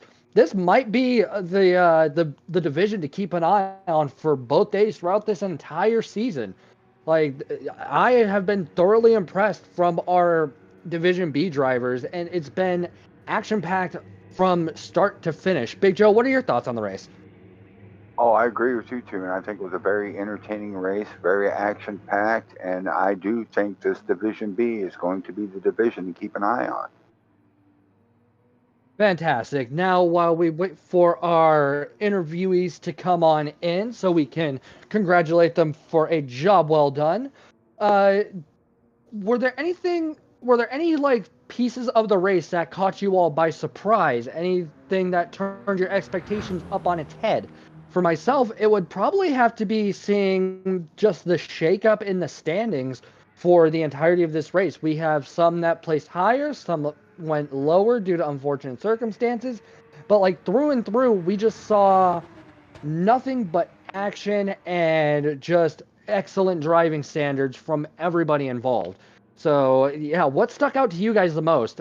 For me personally, it'd be 54's strategy of going with the no stopper. It was a very bold strategy, mind you. Joe, what's your thoughts? I think the one stopper was the best strategy. I think a no stopper might have made the delta too bad, and you may not have want to run the laps that you wanted to run with a no stopper. Right, Yeah, right. I could agree with that. To be honest, I was quite surprised actually. So obviously 54, he made the no stop. He was running on ball tires, but I was actually quite surprised like how little time he was losing. Actually, I really thought that either he was going to make mistakes and find it very difficult to keep control of the car, or obviously Trial Mountain being a very long lap. So I really thought he would have been a lot slower, and a lot of the drivers that did make their pit stops would have caught up to him. Now that could have been based on a couple of parts, maybe a lot of battling further down the grid, which obviously does slow him down. Whilst 54 did keep it clean for pretty much the whole race there. So, but yeah, even so, he was running sort of like 1 minute 53s, 1 minute 54s on dead tires, as opposed to the fresh tires running sort of 1 minute 50s, 1 minute 51. So, yeah, it was quite surprising for me how well 54 kept it, to be honest. Yeah. And while we take a break from our deliberation and just reflection of the race, I believe it is time that we welcome the winner of Division B for this lovely Saturday, Wicco. Wicco, how are you doing? Excellent. Thank you so much. You had a fantastic showing. You pretty much just like sending it from the get-go. You went in, got your pit out of the way, you got on some fresh set of rubber, and you went and reclaimed first place. How much practice went into you going and running this track and car combination, and what areas do you feel like you had to focus on the most? Yeah, I definitely did this probably about 6 or 7 times. The one stop was definitely the fastest. The no stop was a no go. I'm surprised 54 kept it up as long as he did. The hardest part is turn one, trying to keep it in the S there. If you lose it there, you're kind of screwed. But after that, you're pretty good. Right, right. Big Joe, Flood, do you have any burning questions for our race victor for the day? Joe, do you want to go? Did you feel that this was a pretty relaxing race for you, or were you stressed pretty much the whole time? I was stressed for the first few laps, and then I realized, okay, I have my groove. I'm good. Lap times were good. Um, right at the end, I was getting a little squirrely once the nighttime came, but yeah, no, it was pretty chill. Hi, Wicco. Floyd here. I just wanted to, yeah, I just wanted to say, obviously, congratulations on the victory there. To me, it looked like he was extremely confident. You were very unfazed. Was it as easy as it looked out there for us to watch you? No, this car is a lot to handle. The tires go so quick on the right side that any little mistake, you lose it. Doesn't matter where. Yeah, it was pretty stressful. Understandable. Before we let you go, I do have like a two questions for you. The first question is, was it a noticeable difference in the handling as the sun went down and day turned to night in that car with the tire wear? And also, since you are a newcomer to the league, what are your thoughts on the competition that you've seen so far and the combination that you just witnessed? Yeah, so nighttime, definitely after the tire change. The first few laps were much easier on those fresh tires. The second time, it was not nearly as easy. I don't know if that's a real thing or not. Maybe it's in our heads. Um, but as far as just joining newcomer, I've seen the last 2 seasons, and I missed the invite. But I'm really glad to be here. Competition's strong. Um, I look at Division A, and I'm like, oh, maybe next time. I'm sure you'd be able to hold your own with them, but congratulations on your victory. You go celebrate it, and we will see you next time. Thank you so much for your time. Thank you so much. All right. Moving on to our third place finisher and our final interview for the moment. PHG Fenrir, aka Viking Wolf, aka NRL's most improved driver. Congratulations on a P3. How are you feeling, dude? Oh man, I am feeling awesome. I can't even begin to tell you how elated I am over this race.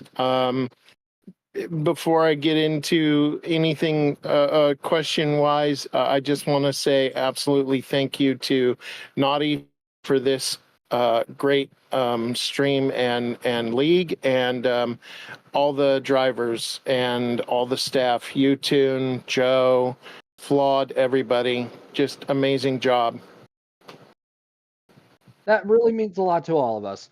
Yeah, So, thank you, Fema. first question, I saw you do a lot of practice on your streams and everything, but you were also doing a lot in the custom race as opposed to the multiplayer lobby. Was there much of a difference in terms of like how the car felt with the lobbies and multiplayer as opposed to the single player custom race? No, as long as you set up the race accordingly to the settings of what the race was, the full race is supposed to be, or a lobby. It was all pretty much the same. What was nice about it for me was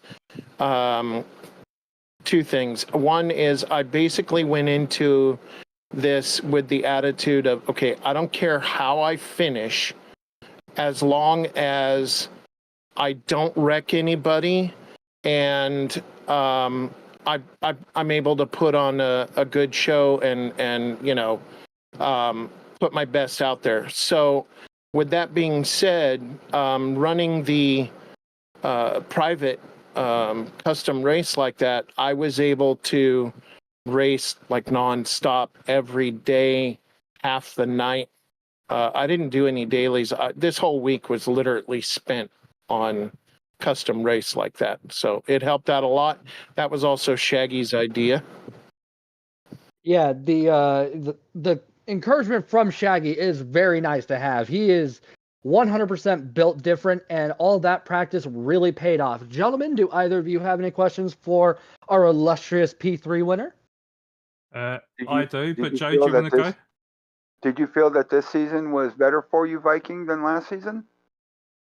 Oh yeah, absolutely. I mean, last season I was eliminated the first race, and I think even lapped. So, Yes.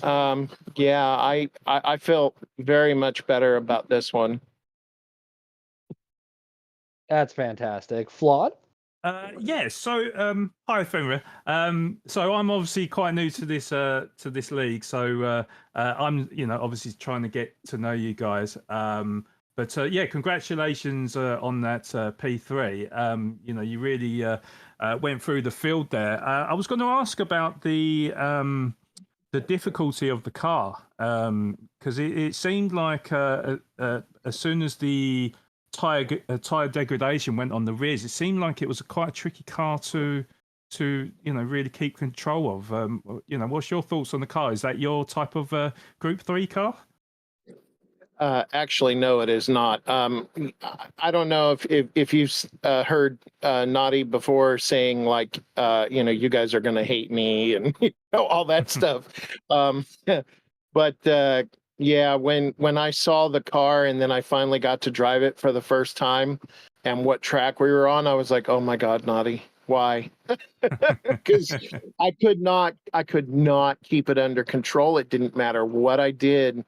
And it was literally just, bite down hard on the bullet and just keep going no matter how much you wreck, spin out, whatever it is, because eventually you learn the car. But I also did use assists. Sadly, I'm not that great yet to not be able to have to use the assists, but it was it was a work. It was a job to learn the car. Right. Well, the assists are there to help you. That's why they are in the game. And you're able to use those assists to your advantage, as have other drivers in this league. So never feel ashamed for using assists. Never feel ashamed for your input method, transmission. All that matters is you can make it work for you. And regardless, you did, and you did it in wonderful fashion. Congratulations once again, and thank you so much for your time. You go celebrate, and I can't wait to see how you practice for the next series of races. Thank you, guys. Also, before I leave, Big Joe, thank you so much for the livery. You rock. Oh, no problem, brother. You got it. All right. Take care, everyone. Take care, mate. You too.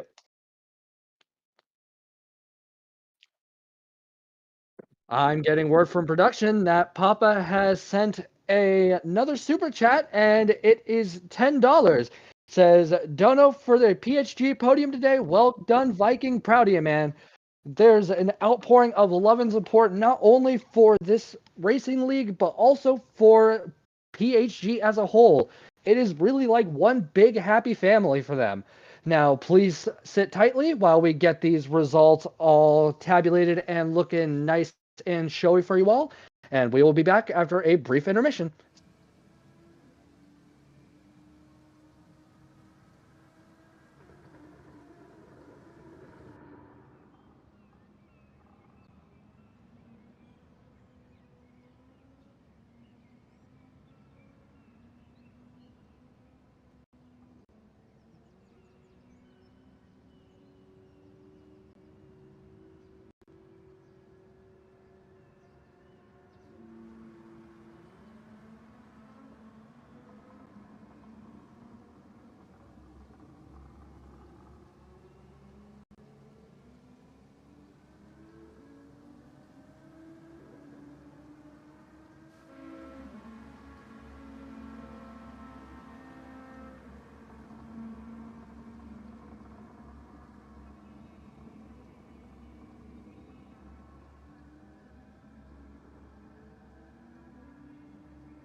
Welcome back. We've had an insane set of races so far, and we are now into our final race for the afternoon. And before we get into that, it has been brought to my attention by production that we received a $5 donation from Bonnie via Super Sticker. Thank you so very much for your support. It definitely goes a long way for all of us here in the league. And now let's go and take a look at those classified results for the race we just saw.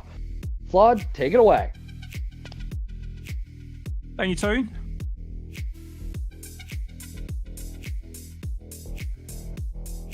Just waiting for the results. Possible slight gremlins.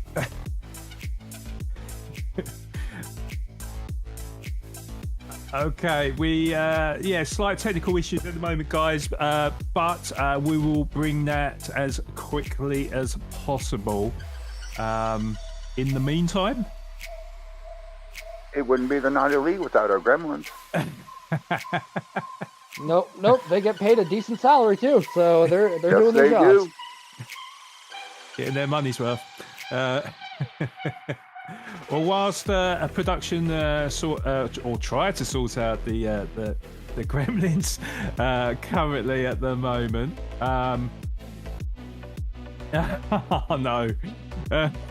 Okay, so we're going to have to postpone that part for the time being, but we do have one very important race to go, which is coming up for Division A again, but the second split.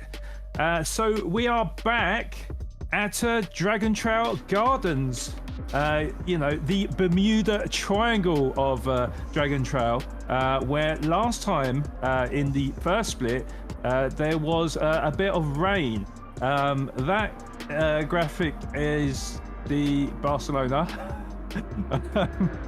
But what I can say is Dragon Trail is 2.7 miles in length with 16 turns. The drivers will be in the Group 2 Lexus RCF GT500 16 car. There we go. 20 laps around this circuit with racing softs and intermediates available. There is apparently some dark clouds in the sky with spits and spats of rain, so conditions could be very, very tricky for the drivers, but the start type again will be a grid start with a full start check. No tuning allowed, BOP on of course, but brake balance can be used. Mechanical damage set to heavy again, so again the drivers will have to be very careful navigating this circuit and possibly staying away from the curves as well, as we saw from the first race, with the tyre wear rate at ×8. Now with the point allocations as again fastest total time across split 1 and 2 for Division A, the fastest race time will get 18 points, with the second fastest 17 points, third fastest 16, each place below that 1 point less, with a bonus from this split. Winner will get an extra 5 points, runner up 3 points, third place will get an extra 1 point, and fastest lap will also get a bonus point. If this is on to the anything drivers. Tom, if you lead us away, please. Go ahead. Of course. So for split 2, we have Aero US, we have GLK Sneaky, part of the Hako Racing Academy, we have Hitty, we also have Jester, then we also have PHG Salamander MN, Spawn, and rounding out our starting grid for this final race will be VTX Jake. This is going to be an amazing set of racing that is about to ensue. If it's anything like the first split, we will see quite a bit of bold strategy, and we will also see quite a bit of shakeup in terms of the standings. So always be sure to take these qualifiers with a grain of salt. Gentlemen, what are your thoughts after seeing split 1 and coming into this split? What I will say is that obviously they've got they'll be prepared now, won't they? From the first split, we saw quite a few mistakes from the drivers. I think they will be very wary of their curbs, and certainly they will know that the tyres don't last very long, do they? I would imagine, with all the evidence on show from the first race, that they'll learn from it, and hopefully we'll have some very tight and exciting racing. What's your thoughts, Joe? I think we're also going to have a very exciting and tight race. I think these guys are going to go all out trying to get the best possible position that they can get. Indeed. Well, qualifying just about to get underway then. Drivers have just made their final checks and warm-ups, and just about to get onto the racetrack now, and ahead of a 5-minute qualifying session. As you can see, it is raining again, so the bad weather ensues for the drivers. But luckily not enough rain to warrant intermediate tyres for the time being. It looks like how do I pronounce his name? Is it Hiddy? I think so. It's Hiddy. Yeah, Hiddy. We'll go with that one. The Dutchman is out on track first, so he will be the first driver to set a lap time. Going into this race, guys, any drivers that we should be looking out for? Well, that's the interesting thing. For this split, the only new face is Hiddy. The rest of the drivers are all NRL veterans. Salamander was in contention to win the Season 1 finals. Sneaky has had a dominant showing since Season 1 and going into Season 2. Spawn is also a familiar face, as is Jesser and Aero US. So it's a lot of grizzled NRL veterans for this split, with the new face in Hiddy.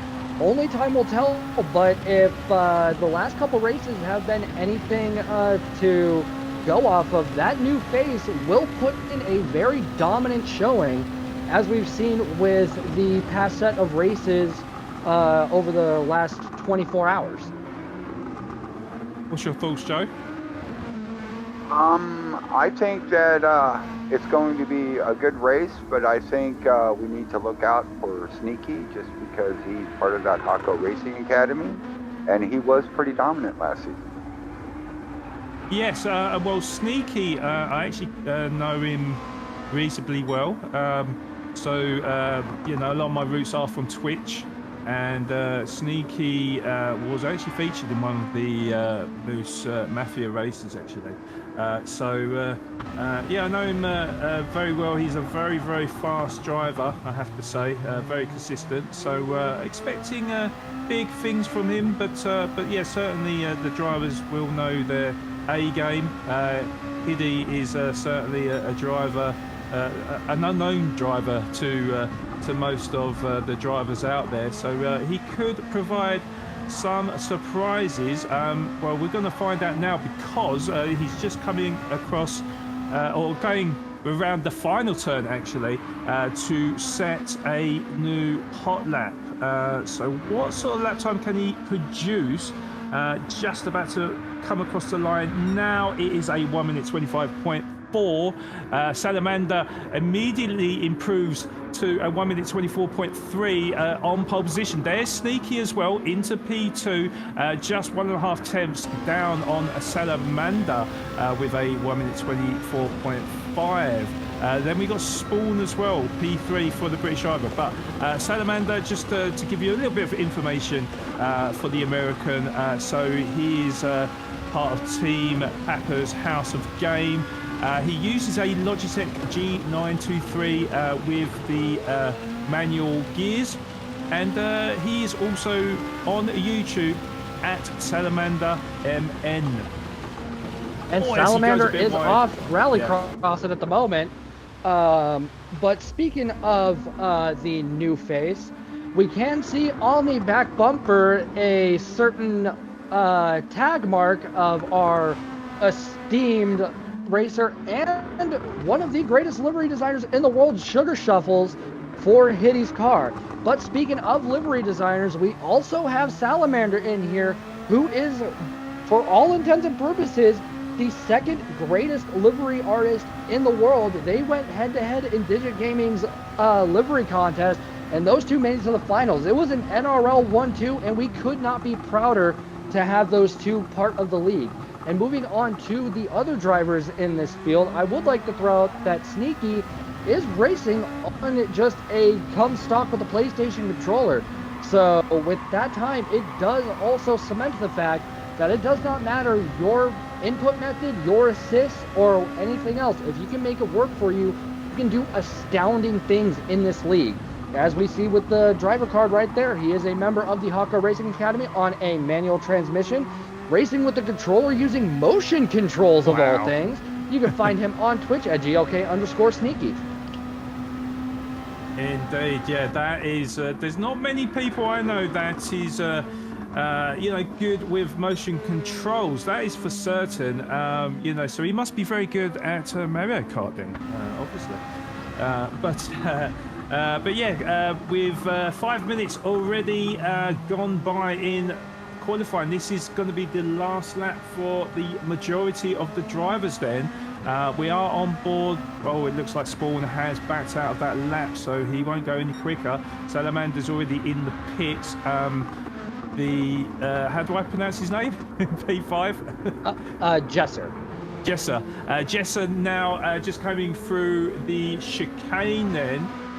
Didn't see the delta beforehand. Currently his fastest lap time is a 1 minute 25.669, just coming around the final corner now. Can he improve on his time and propel himself up the grid? No, he can't. It's a 1:26.2 for him, remains in P5. Arrow went a little bit wide on the exit there. I don't think he's going to improve either. In fact, he does, but doesn't move anywhere, stays in P6.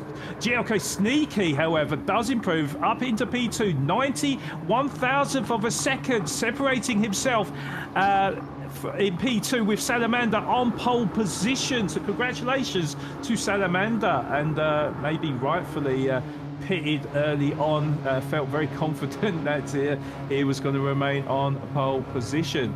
So I think that is all the drivers confirmed in quali. So we will have a look at the qualifying results very shortly. This was a great qualifying session. As I'm going through this field, everybody is very close to one another, and it's going to give us a good glance as to what to expect for the race that's coming up. Indeed. 100% agree with you there. These are the results as well for qualifying. So just to confirm, Salamander will start on pole position, produce a 1 minute 24.329. Fantastic lap time from him. Just under 1/10 quicker than GLK Sneaky in P2. So suspect it could be quite close between the top two there in the race, but we've got Spawn that might say different, but he qualified in P3 with a 1 minute 25.0. Then we got the new driver Hiddy in P4, 1 minute 25.3 for him. 0.3 slower is Jesser in P5, 1 minute 25.669 for him. Arrow will be at the back of the grid in P6, 1:27.5, but this could be anyone's race, of course. Thoughts, guys? Early predictions? I think it's going to come down to PHG and Hako this race. Yeah, it might be a PHG HRA shootout for this race, but we also can't count out the new face in Hitty because we don't know what they're like in a race. So everything that we see from them will be new, and I'm sure given the amount of NRL veterans in this race, we will be seeing Hitty coming out and doing an impressive show to try and make a name for themselves early on in this season and in this league as a whole. Yes, you could well be right. Well, the drivers are just lining up to start the final race of this evening. So this is Division A Heat 2 And we have got Salamander on a pole position. GLK Sneaky, second of the front row drivers in Spawn P3. Hiddy P4, Jessa in P5. As we see, is that Jessa? Jessa has gone a little bit too early and full start for him, so he will be at the back of the grid as we come up into turn 1. It's a good getaway from Salamander in P1. Sneaky just behind in P2. Spawn also providing that pressure in P3, and then we've got Arrow has propelled Jessa and Hiddy into P4 with Jessa P5, Hiddy in P6. Apparently Hiddy spun out in turn 2. Okay, let's have a look at the replay then. There's a little bit of contact between him and Spawn. Hiddy on the outside there. Oh, okay. So, I mean, there was a little bit of contact going in, but it was Hiddy on the outside, and Hiddy that kind of hit the car to his right-hand side. But, yeah, you have to say that it's probably on Hiddy there. So, unlucky for the Dutch driver. He'll have a lot of work to do from P6. But we go back on board with the leaders because Salamander just in front of Sneaky at the moment. I did predict that this was going to be very close. There's a little bit of contact. It doesn't look like it came to anything there. But a slight bit of contact as they went into the chicane there. Sneaky firmly behind Salamander there in P2 as we exit the final corner to end lap 1 there. It looks like Salamander will be able to hold off Sneaky for the time being as we go into turn 1. But a fast and frantic start there, guys. Oh, absolutely. That was an exuberant start from all of our racers, and if they just had that kind of start, we're in for some very close and very heated battling for these positions in this final split of the evening. Yes, if they were that aggressive on the first turn or the first lap, we have nothing but a big show coming for us this race. Yeah, and to be honest, it's going to be quite interesting here because as we know, when cars battle, then the rest of the field can start catching up. And we see Salamander and Sneaky battling a little bit on the opening lap there. Spawn isn't actually that far behind in P3 at the minute, just 7 tenths down on Sneaky. Just went purple over Sector 2 as well. So certainly, although very early on, a 3-way battle for the race lead, just 1.6 seconds separating the top 3. Then we have got a little bit of a gap to Jezza and P4. But Spawn, the only British driver in this field here, part of the Active Racing Lounge team, and driving the Logitech G29. It does say Logitech DFGT, but I'm sure that's the old gen wheel, I believe. That might be the pedals. Oh, okay. Yeah, you could be right there. But yeah, if you want to find him, guys, he's at YouTube. It's at Dakara Spawn Black. So do check him out there. But yeah, doing excellent in P3 at the moment, just 2 seconds adrift of the leader. We do have Jezza in P4 well, it looks like a tale of 2 races at the moment, is it? We've got Jezza P4, 1.1 seconds ahead of Arrow in P5. So maybe a battle for P4 is brewing. And then we got Hiddy in P6, of course, made that mistake early on and finds himself way at the back at the moment. Looking on board with Arrow at the moment, he is a free agent and he is on a controller.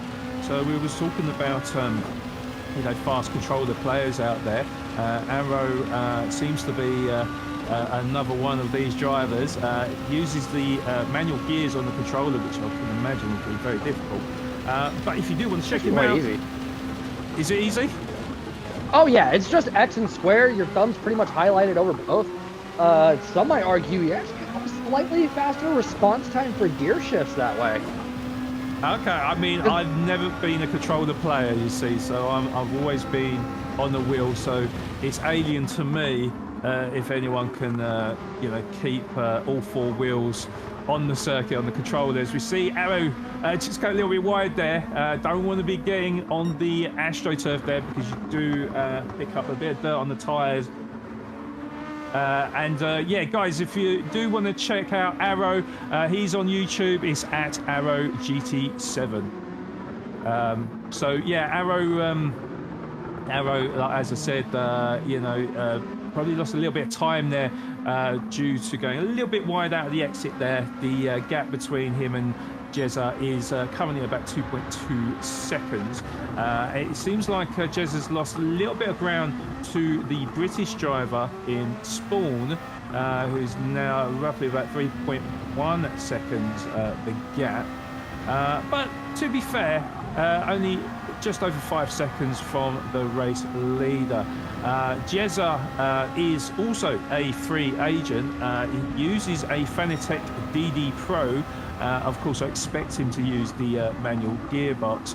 And if you do want to find him, well, he is actually on Twitch as Jezza, as his namesake there. So go check him out, hit that follow button for him. I'm sure it'll be much appreciated. And I'm not 100% sure if all these YouTubers and Twitch streamers are actually live right now, but I'm sure if they are live, then go and check out their point of view and give them a cheeky hello and a bit of support.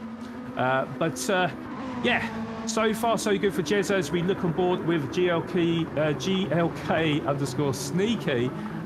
who is not as close to Salamander as he was at the opening couple of laps, but still maybe just about in that slipstream range. I'm not sure. It does look like maybe just slightly outside of it with 1.3 seconds the gap between the pair of them. Can he get a good exit out of the chicanes? He does navigate the sausages quite well, but then goes a bit wiggly on the curb there, which would have cost him a couple of attempts, I believe. As we come out of the exit there, you can see it in the lap delta now, so it's up to 1.6 seconds now. So unlucky there from Sneaky, very easily done. And maybe Salamander can rest a bit easier as Sneaky goes a little bit wide and onto the dirty part of the circuit. That is not going to help his cause whatsoever. And maybe, just maybe, Spawn maybe looking to close on in on Sneaky and make it a two-way battle for that P2. But yeah, still very close between the top runners though, guys. It's shaping up to be quite an exciting race. Just a word of mention as well, of course, this is around the sort of time of the race where the soft tyres do start to burn off, so maybe we'll see some pit strategies go ahead now. Maybe some people go in, some people stay out. What do you reckon, guys? Two? Well, if the previous split is anything to go off of, I would not be surprised if some people were trying to run a few extra laps on the dead tires, but it would also be in many drivers' favor to go in and actually at least swap to a fresh set of rubber. These tires are falling off a little bit faster, and as we talked, and Salamander and Sneaky are both in the pits, yes. So it's really a guessing game at this point. As many of you saw with the graphic above, there are several options here for tire strategy, including just running a no stopper, which would not be impossible. Like anything is possible in this league and anything can happen. Now the question is, will Hitty be going into the pits? Yep, Hitty has gone into the pits for a fresh set of rubbers and some repair to the damage. So I think now that Hitty's getting all set up, we might be seeing them move up in the standings here very, very soon. Yes, indeed, and I have to say, so obviously the top, it was the top two, Salamander and Sneaky, that first came in, then Arrow came in afterwards. It seems like Spawn and Jezza are the only drivers that have decided to stay out, so I wonder whether or not they come in on the end of this lap, or maybe stay committed to less pit stops, because it's pretty clear to me that Salamander, Sneaky, Arrow, probably Hiddy as well, probably on the 2-stopper here. So we'll see if they stay committed to the 1-stopper, or even maybe the no-stopper, who knows. But yeah, Spawn at the moment, 2.5 seconds is the lead over Jezza. Let's see if they come But that is in. closing. Oh, no, now it's increasing they again. stay out. That's interesting.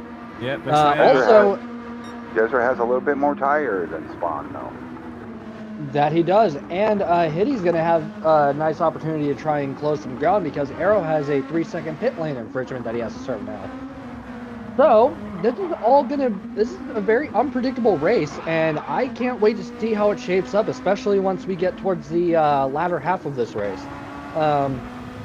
Everybody seems to be just racing their own race, finding a comfortable rhythm, and that's great to see because pace will be one of the deciding factors here, apart from pit strategy. Would either of you have any contrary opinions to that? I mean, to be fair to the drivers, I mean, they all look pretty consistent out there. Looking at that delta, so with Salamander, he's currently the fastest man on the circuit. Starting to catch up with Jezza as well, but 1 minute 25.113 is the fastest lap of the race. The gap between himself and Jezza is now about 0.6. You can visually see that gap close in, well, you can maybe Jezza's probably thinking to himself, damn, maybe I've picked the wrong strat here, because Salamander all over the rear of Jezza. There we go. Yeah, as we see Spawn coming to the pits from the lead of the race. So Salamander will reclaim the lead of the race. Jezza stays out, and we got Sneaky making a late dive on the inside. Ooh. Went a bit deep though. Went a bit deep. And that would have cost him a little bit of time. Luckily, didn't collide with the barrier there, but certainly would have lost a little bit of time to Salamander, and very nearly contact between the two drivers as well.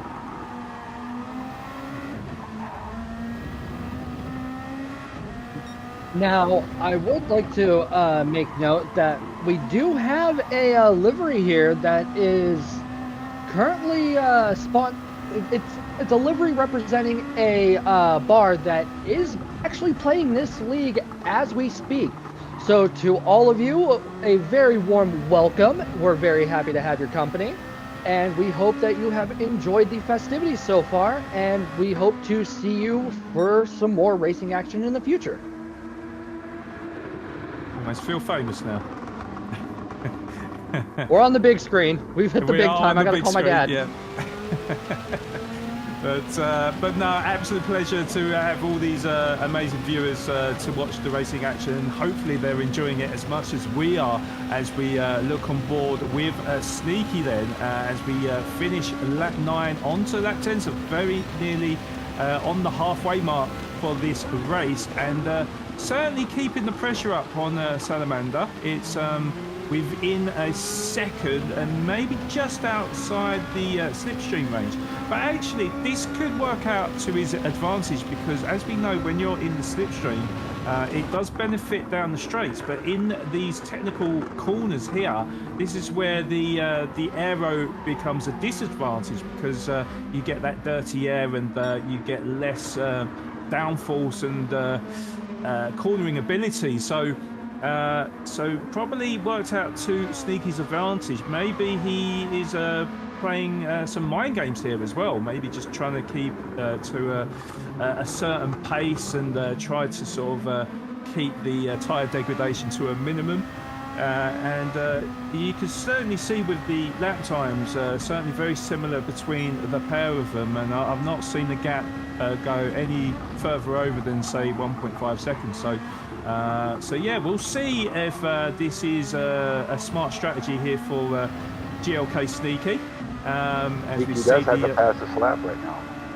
Yes, he does, and that is very, very correct. Yeah, 1 minute 24.450 is the fastest lap for Sneaky. He did make up a little bit of time on lap 10 as well. So yeah, certainly looks like the man on form right now. But as again, Salamander at the end of the day, he does have the race lead at the moment, and I'm sure he'll try and make his car as wide as possible as Sneaky gets closer to him. But yes, just as Joe called out, Jezza in the pits from he was P4, I believe, so down into P5.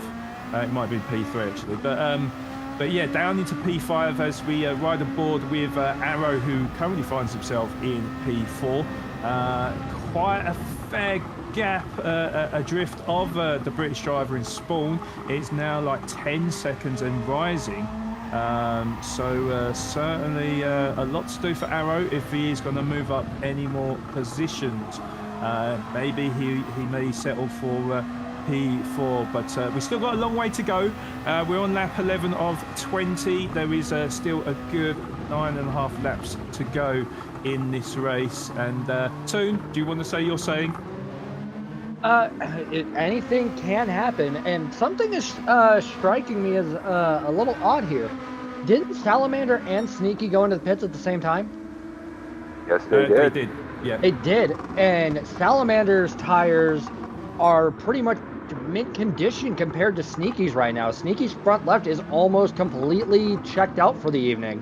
So I think there might be some conservation strategies that need to be formulated in Sneaky's head for a moment. Otherwise, it's going to get a little dicey, especially towards the latter half of this race, and he might find himself dropping down a position or two.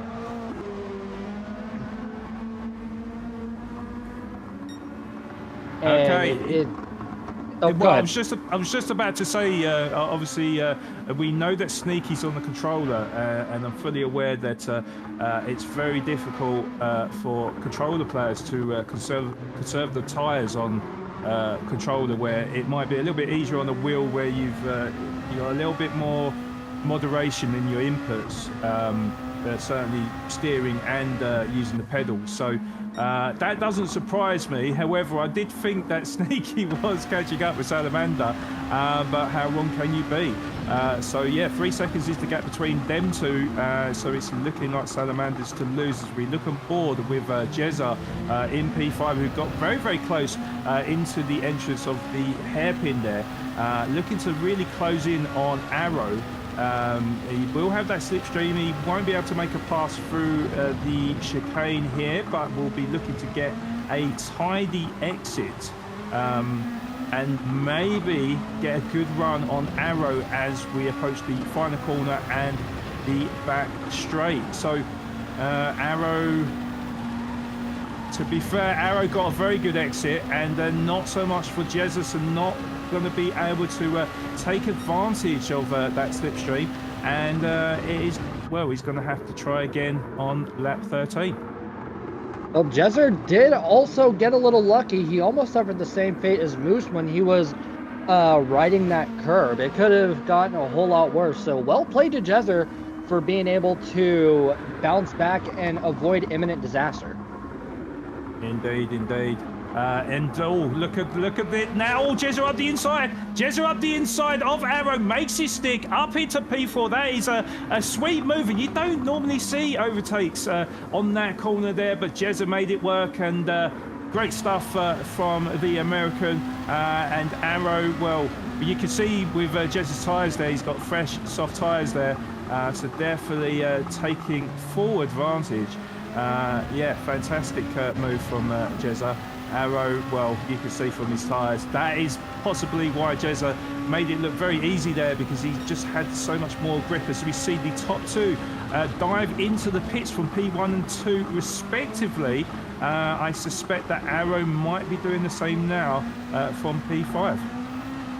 My question is, why would Salamander go in and pit knowing he had a massive tire advantage versus his P2 competitor in Sneaky? Oh, actually, production actually just brought up a good point. Salamander doesn't know what Sneaky's tires are, so he has to expect that Sneaky's on. Oh, the mind games! I like this. This is the fun part about the league. Indeed, yeah. I mean, not only do the drivers go through it physically, but certainly mentally as well. That is definitely a big part of it, which we always forget as commentators. But yeah, to be honest though, the Salamander was able to grab quite a gap between Sneaky. Just looking at the delta there, it was up to nearly 5 seconds there. So certainly Salamander in a commanding position. But yeah, we're riding on board with Jezza in P4. He's already made that pit stop, and currently, sorry, he didn't go on that pit stop, did he? Because it was Arrow that dived into the pits there. But Jezza, at the moment, his tyre life not too bad. But as we know with these racing soft tyres, though, they do seem to fall off a cliff very quickly. So we'll have to be wary in the sort of last 6 laps of this race. He is currently 3 seconds adrift of a podium spot here. So we'll have to keep an eye on that one. But Hiddy, who we haven't really focused too much attention on since his bit of a calamity moment at the start of the race, he is a good 4 seconds adrift of Arrow. He does, however, have fresh soft tyres, so he has just made the pit stop. And to be honest, if he hadn't have made that mistake early on, his pace has been pretty good. Fastest lap time so far is a 1:25.0, so only 6/10 off the current fastest lap time there, too. Yeah, I agree. It seems ever since Hiddy's catastrophe, it's turned into a bit of a time trial, but also a game of catch-up. And I've been keeping a very close eye on Hiddy, and Hiddy's definitely closing that gap slowly but surely. And in the last quarter of this race, because we do have 5 laps left, anything can happen. So we might see Hiddy come and take P5 off of Arrow's hands. Only time will tell, because he is flying right now. And then moving on over up the field, we can see that the only one that's actually worse for wear in the tire department is Jesser. But I think Jesser has enough to be able to hold on with his 15-second gap over Arrow. So coming towards the closing moments of this race, we might see a battle for P5, and that will definitely be something to keep an eye out for. Yes, indeed. What are your thoughts, Joe, on this race so far? Do you think we can expect any late drama in this race? I think the only drama we're gonna get, in my opinion, will be the spot for P5 or P6. Because by the looks of it, Cheeky's way ahead of Spawn. Salamander's currently pulling away from Cheeky. So I think our only battle is going at the end will be between P5 and P6. Interesting. Thank you, Joe. Yeah. I mean, it's... Yeah. I hate to call it out because I've been known for many a commentator's curse. Singing a driver's praises, and then a couple of corners later, catastrophe happens. So maybe I should zip up my mouth for the time being. But we're on board with Jezza at the moment, P4.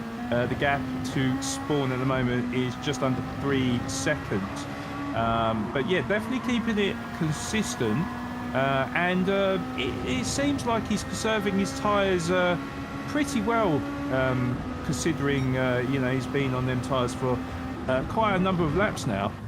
So his last lap was a 1:26.4, wasn't it? So showing good pace at the moment, but unfortunately may need to get a move on if he is to close that gap on Spawn, who currently finds himself in P3 and is still hovering around the 3-second mark. There is Spawn now, just going up the hill now into this right-hander, back over to the left, back to the right.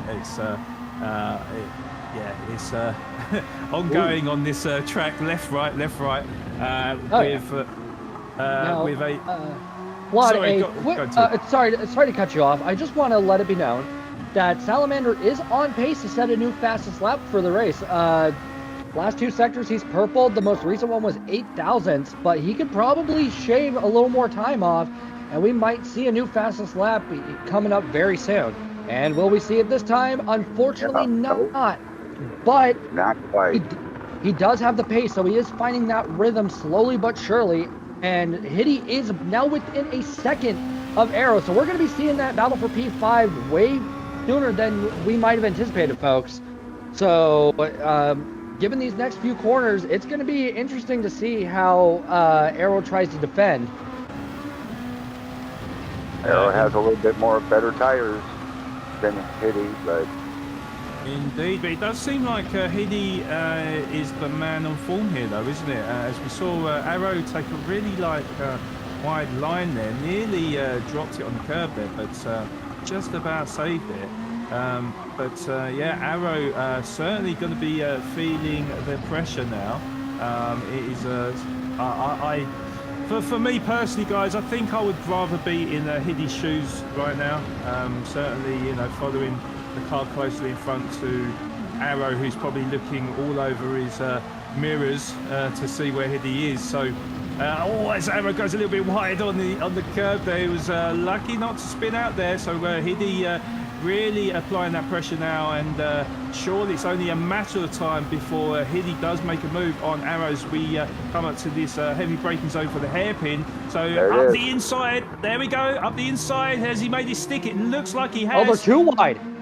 Oh, but just sweeps in front of Arrow, and that's a fantastic move there from Hitty. Can he hold off Arrow to grab this P5 away from Arrow? Well, going into the Arrow! Arrow broke himself.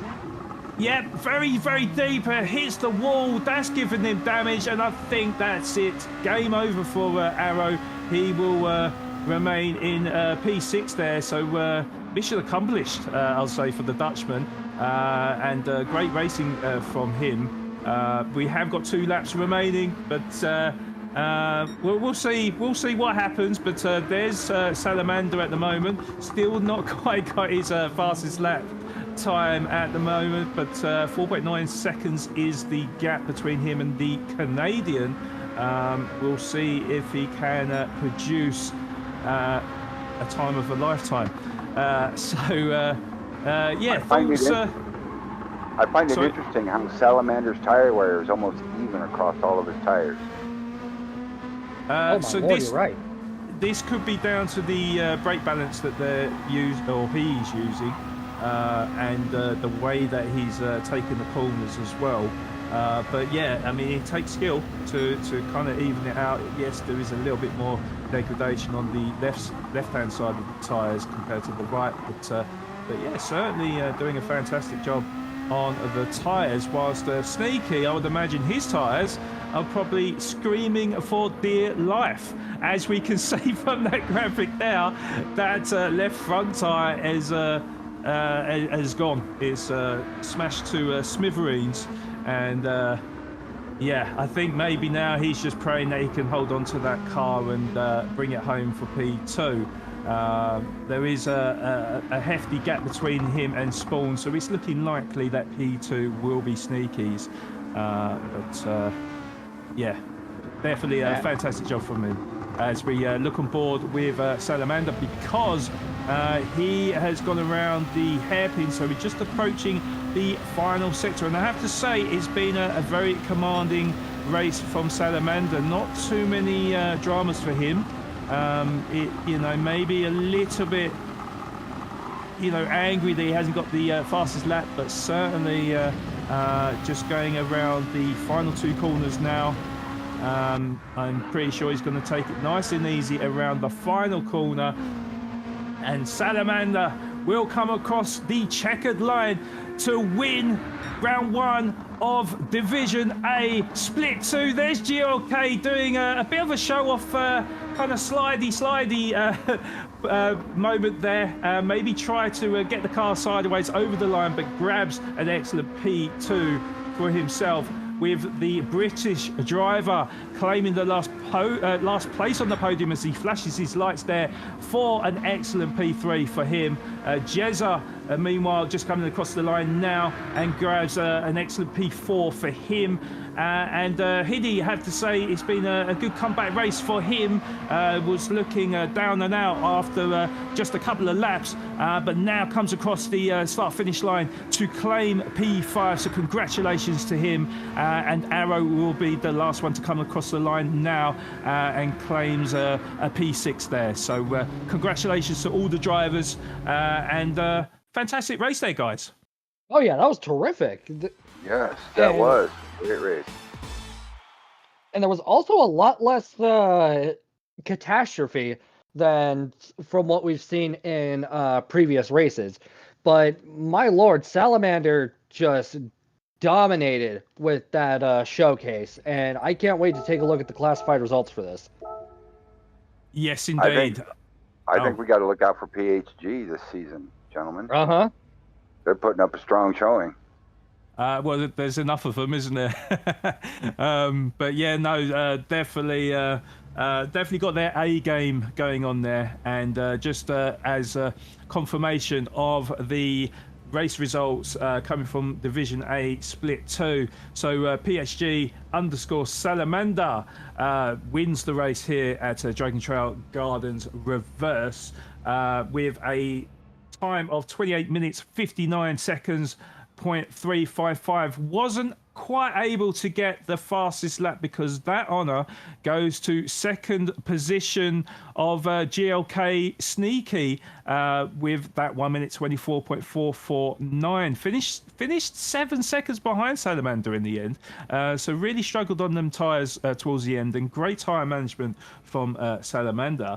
But an excellent P3 for the British driver in Spawn, who finished 21 seconds adrift of the leader. So that will be a 29 minute 20 time for him. Jezza finishes in P4, a further roughly 8 seconds behind Spawn. Then in P5 is the Dutchman in Hiddy, who finished 45 seconds behind the race leader. That is a 29.44 for him. And then Arrow US finishes in P6, 51 seconds adrift, and a time of a 29.50, isn't it? So congratulations to the drivers as so we can bring you onto the interviews of the top 3 drivers. Toon, can you lead us the way, please? Sure can. So our first interview for the evening will be our third place finisher in Spawn. Spawn, how are you doing, sir? Hello. Can you hear me? Sure can. Good. I'm doing fine. I was quite nervous before the race, because I didn't get that much practice in. But I surprisingly did well. I didn't spin off like I usually do, so I'm pretty chuffed about it. Glad to hear it. So you had a very, very comfortable position for this, and you also did state that you didn't have a lot of practice. So during the opportunities you had to practice, what were some of like the key areas you wanted to focus on? Turns 1 and 2, as well as the 4 left corners. I've always had trouble with those corners on this track. Everywhere else is more or less a challenge for me. I always want to improve on every corner that's harder for me. So getting those 4 left corners right, that was the most important thing for me to stay consistent as well. Right. Flawed, Big Joe, would you happen to have any burning questions for our third place finisher for the evening? Can I go? Go ahead, Claude. All right, thank you, Joe. Hello, Spawn Black, a fellow British guy. You know, I was obviously rooting for you during that race. Thanks. You know, I'm not supposed to show favouritism, but I will on this occasion. But Hey, my eyes are closed. As long as everyone else is, and they see me cross the line, that's great. That's fine. well, congratulations on that podium. I was going to ask you. So, you know, Group 2's at Dragon Trail Gardens, very unusual. Have you raced that kind of combo before? I have in daily races and also open lobbies. Oh, okay. Obviously, we all know what daily races are like. You can only do so much. But I think when you're racing amongst uh, players, in an open lobby, especially in a league like this, you have a lot more fun with it. Everyone's not going to, knock you off the track or make terrible mistakes. But yeah, I've had a lot of practice here on this track with Group 2 cars, and just getting those corners right, as I said before, was the key thing. I mean, yeah, you displayed very consistent driving out there. If you had any difficulties out there, you definitely didn't show it in my eyes, and obviously very proud of your performance there.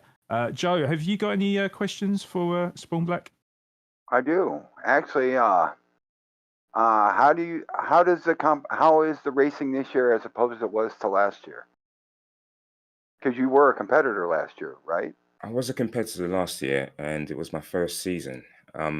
Even then, I found it quite hard. Um, I don't know whether it's because of age or just equipment that I'm using, but I do find it quite hard with these guys in the Naughty League, because they are quick, and I always want to try and improve myself first before I can actually compete with anyone else. And once I see that, then yeah, that's what I try to do. That's what I look forward to do. And then one Well, more question for you. How does it feel to be the only British driver on the podium this weekend? It feels great. I'm repping for the whole country. So I have to put up or shut up, right? well, But yeah, man, it feels great. congratulations. Congratulations on your P3. Fantastic work. And we can't wait to see Thank what you. the future holds for you in these coming weeks. We hope you're excited to see what you'll be up against next week.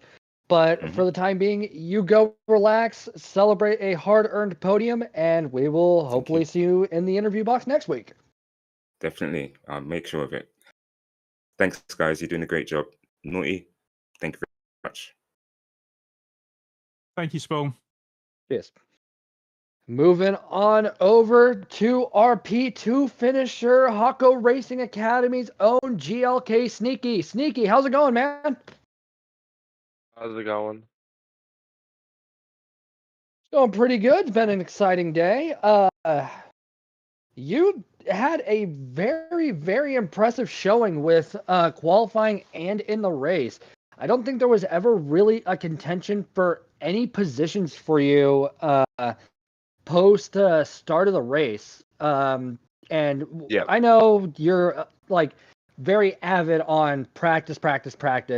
So, how much practice did you put in, and what for you were the key areas that you wanted to work on? To be honest, I didn't put in as much practice as I normally do, but I mean, my main key areas that I was working on was the final sector because I felt like going down the main straight was the best chance to have an overtake. So working on having that really fast sector at the end would be helpful to pass. All right. Flawed, Big Joe.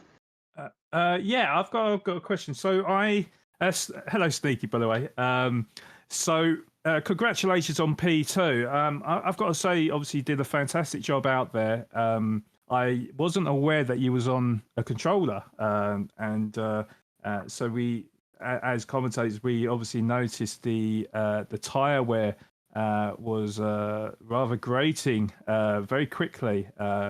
But you still managed to sort of keep the car under really good control in greasy conditions. What kind of what kind of feelings were you feeling during the race? Was there a lot of stress, or or was you like cool and calm and stuff?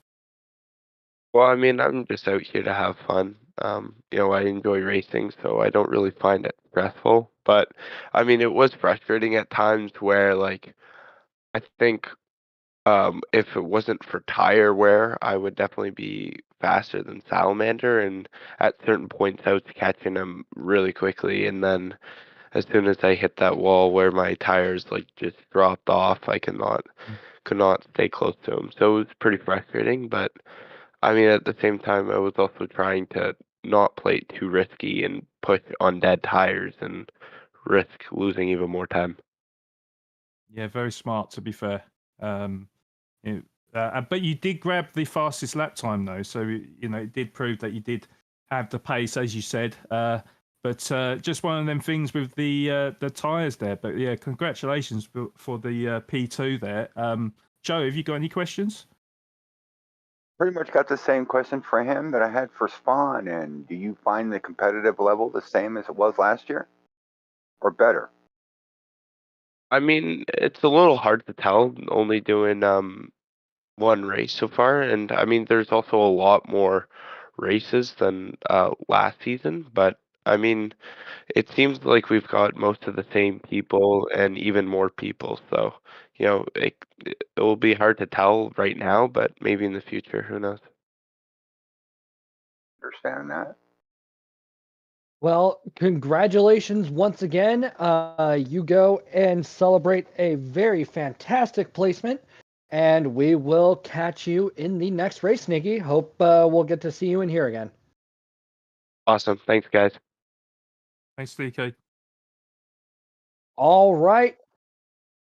Now it is time for us to interview the winner of the split for this evening, and also a very, very talented livery designer, Salamander. How are you doing, sir? I'm doing good, Toon. I'm feeling good. This was a tough one to bang out, but fun race. Congratulations to Sneaky and Spawn for their podium finishes as well. So during the race, we saw you take a pit that you might not have actually needed. What was the thought process for going in and taking a second set of fresh tires? I tried practicing doing the 10 and 10, and I had one run that I could make 10 laps work, and other than that, I just couldn't do it. So I needed to play it safe. I knew that even doing a 10 and 10, it was about the same time as doing a 2 and 2 or a two stopper. So doing the two stopper seemed to be safer, less prone to spinning. If I somehow took damage, I had a built-in extra stop. So that was the plan all along. All right, well, that was a very solid plan, and it definitely worked out in your favor. Flawed, Big Joe? Yeah, I've got. Go Sorry, ahead, Joe. Flawed. Do you want to? All right, thank you, Joe. Go ahead. Hi, Salamander, and congratulations on the race win there. You looked very solid out there. You didn't, put a wheel wrong, basically. How much practice did you put in, going into this league race? Because you mentioned about you couldn't, or maybe only got the 10 laps to work once. So just interested to know sort of how much sort of time and hard work you put into this.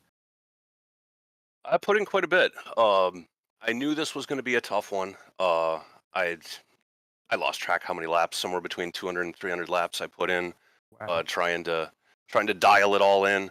Man, the first 2 days were rough. I was not feeling it. I was spinning constantly, but by about the third day, I really started to dial it in and really started to feel comfortable with it. So, yeah, definitely had to put in the time. It was one thing I learned from the previous season I was in is I needed to put in the time. I'm not one of these guys that can just join up with minimal practice and put in fast laps. So I knew I needed to put in some work, and it seems to have paid off. So. Yeah, it certainly did pay off for you. That is dedication, guys. I mean, that's practice makes perfect, and it certainly paid dividend for you today, Salamander. So congratulations, Joe. What is your question? Was it a white knuckle race for you, Salamander, or was it pretty easy? And are you looking forward to the free drinks at your bar for the victory?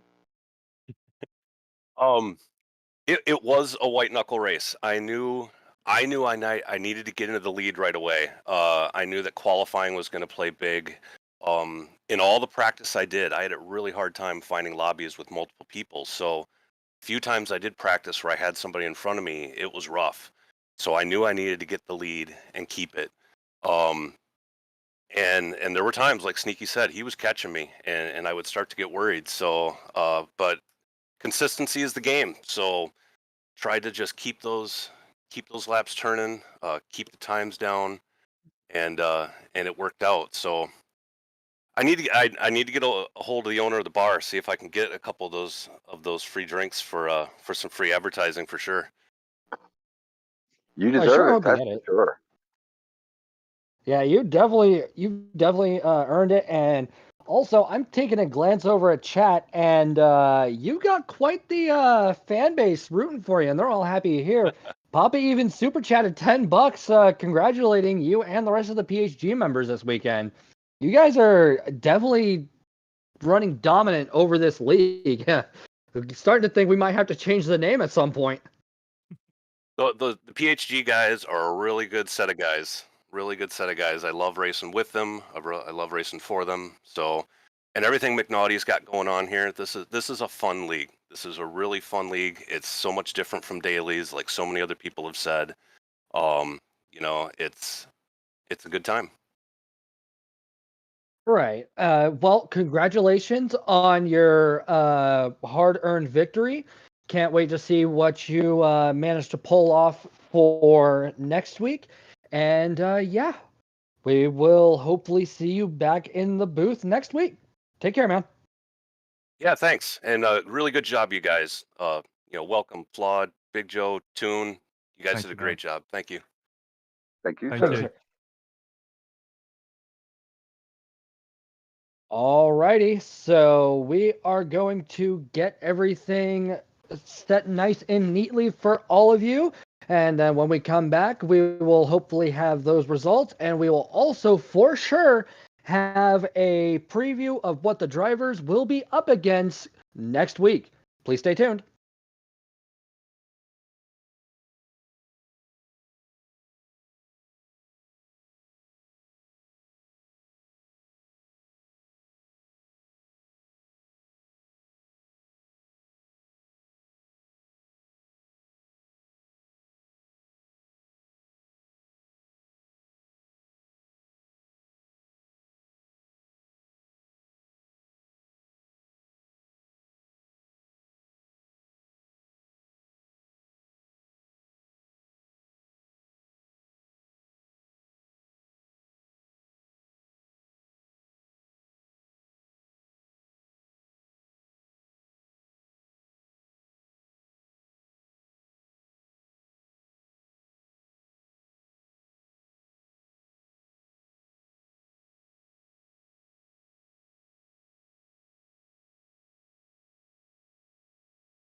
Alrighty, we're back for the final time this evening. It's been an absolute rush of excitement, drama, and action for all of us, both up here in the booth and those of our fantastic drivers down there on the tarmac.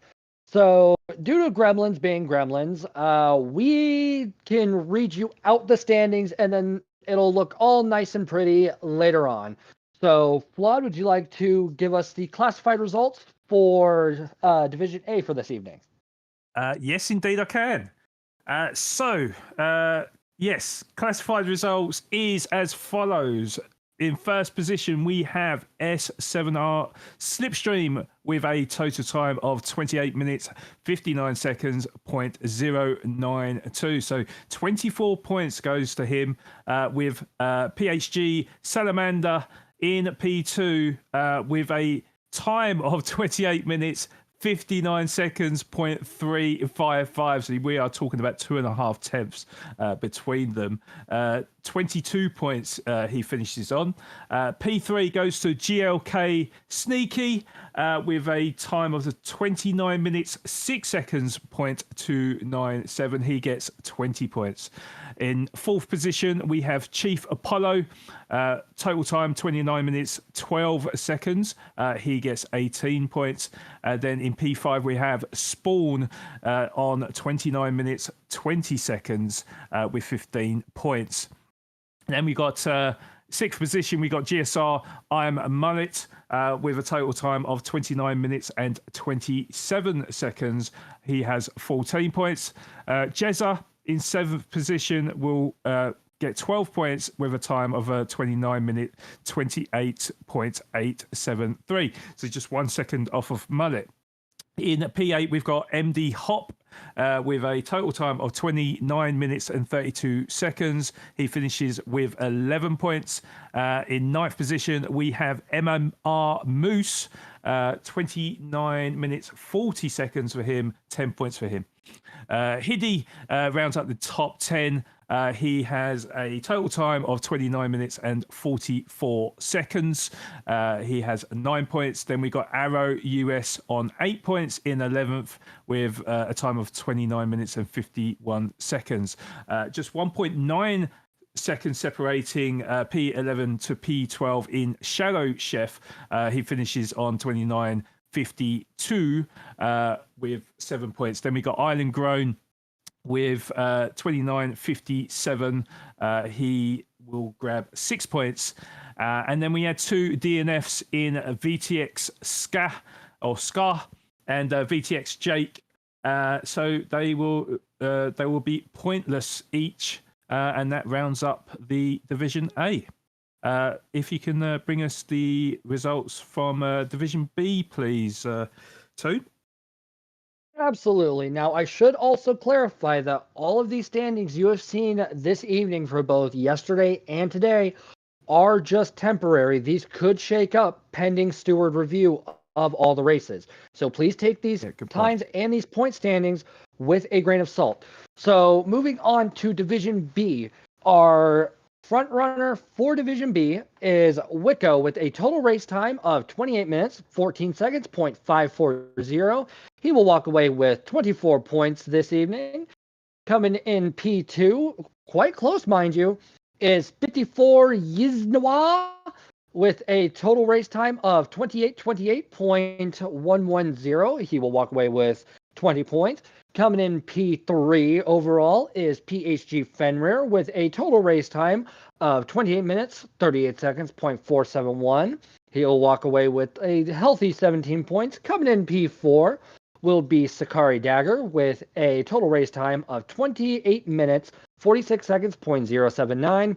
Walking away with 15 points on that one. Moving down and rounding out our top 5 will be Throwback Cat with a total race time of 28 minutes, 49 seconds, 0.887, and will earn 14 points for his troubles.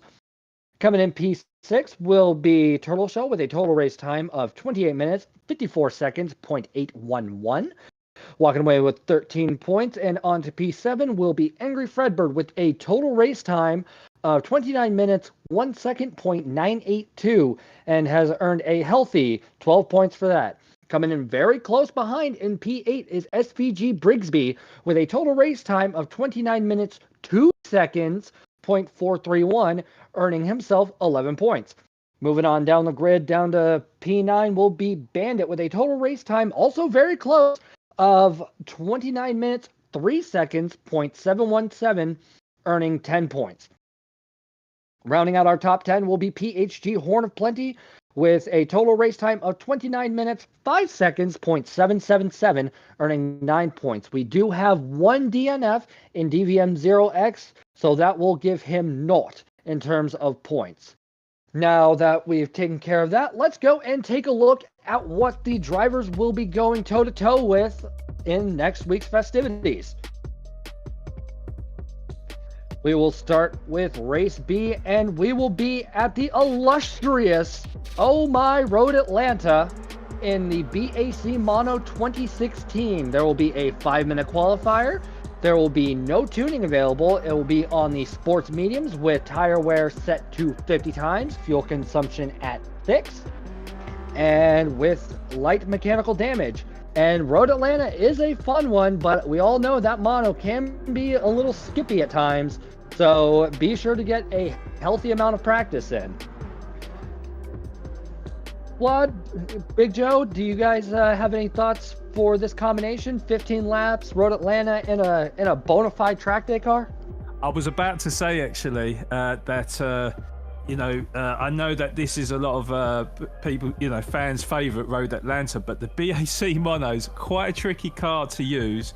It's very drifty, especially because you're on the sports medium tyres there. It's very much a turbo car as well, so a lot of short shifting through the gears. But yeah, I'm really looking forward to that one. That could throw up quite a few surprises, and for a small car, very, very fast. Joe, have you got any experiences in this car? I don't have any experiences in this car per se, but that 50 times tire wear is sure going to make this race interesting.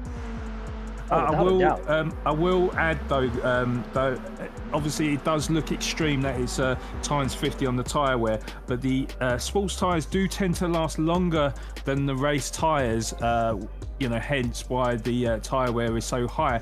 But of course, yeah, tyre degradation will be very high still, and certainly something that's going to be tricky for the drivers to encounter, but yeah, definitely looking forward to that one, that is for sure.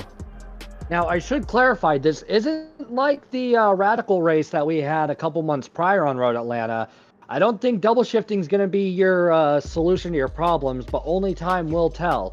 So I hope everybody can get plenty of practice in on this, and we are going to move on over for our Division A race for next Saturday. That's right, we're at Lake Louise, folks, and they are going to be racing in the Toyota Tundra TRD Pro 2019. It will be 15 laps with a 5-minute qualifier, rolling start with no bop, no mechanical damage, no tire wear, no fuel consumption. It's going to be a 15-lap race to the finish.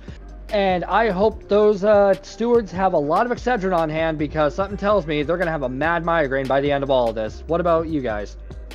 I mean, I would imagine the stewards will want a pay rise come the end of this race. Certainly, one of the new circuits, of course, added to GT7. In fact, it was the Spec 2 update, wasn't it?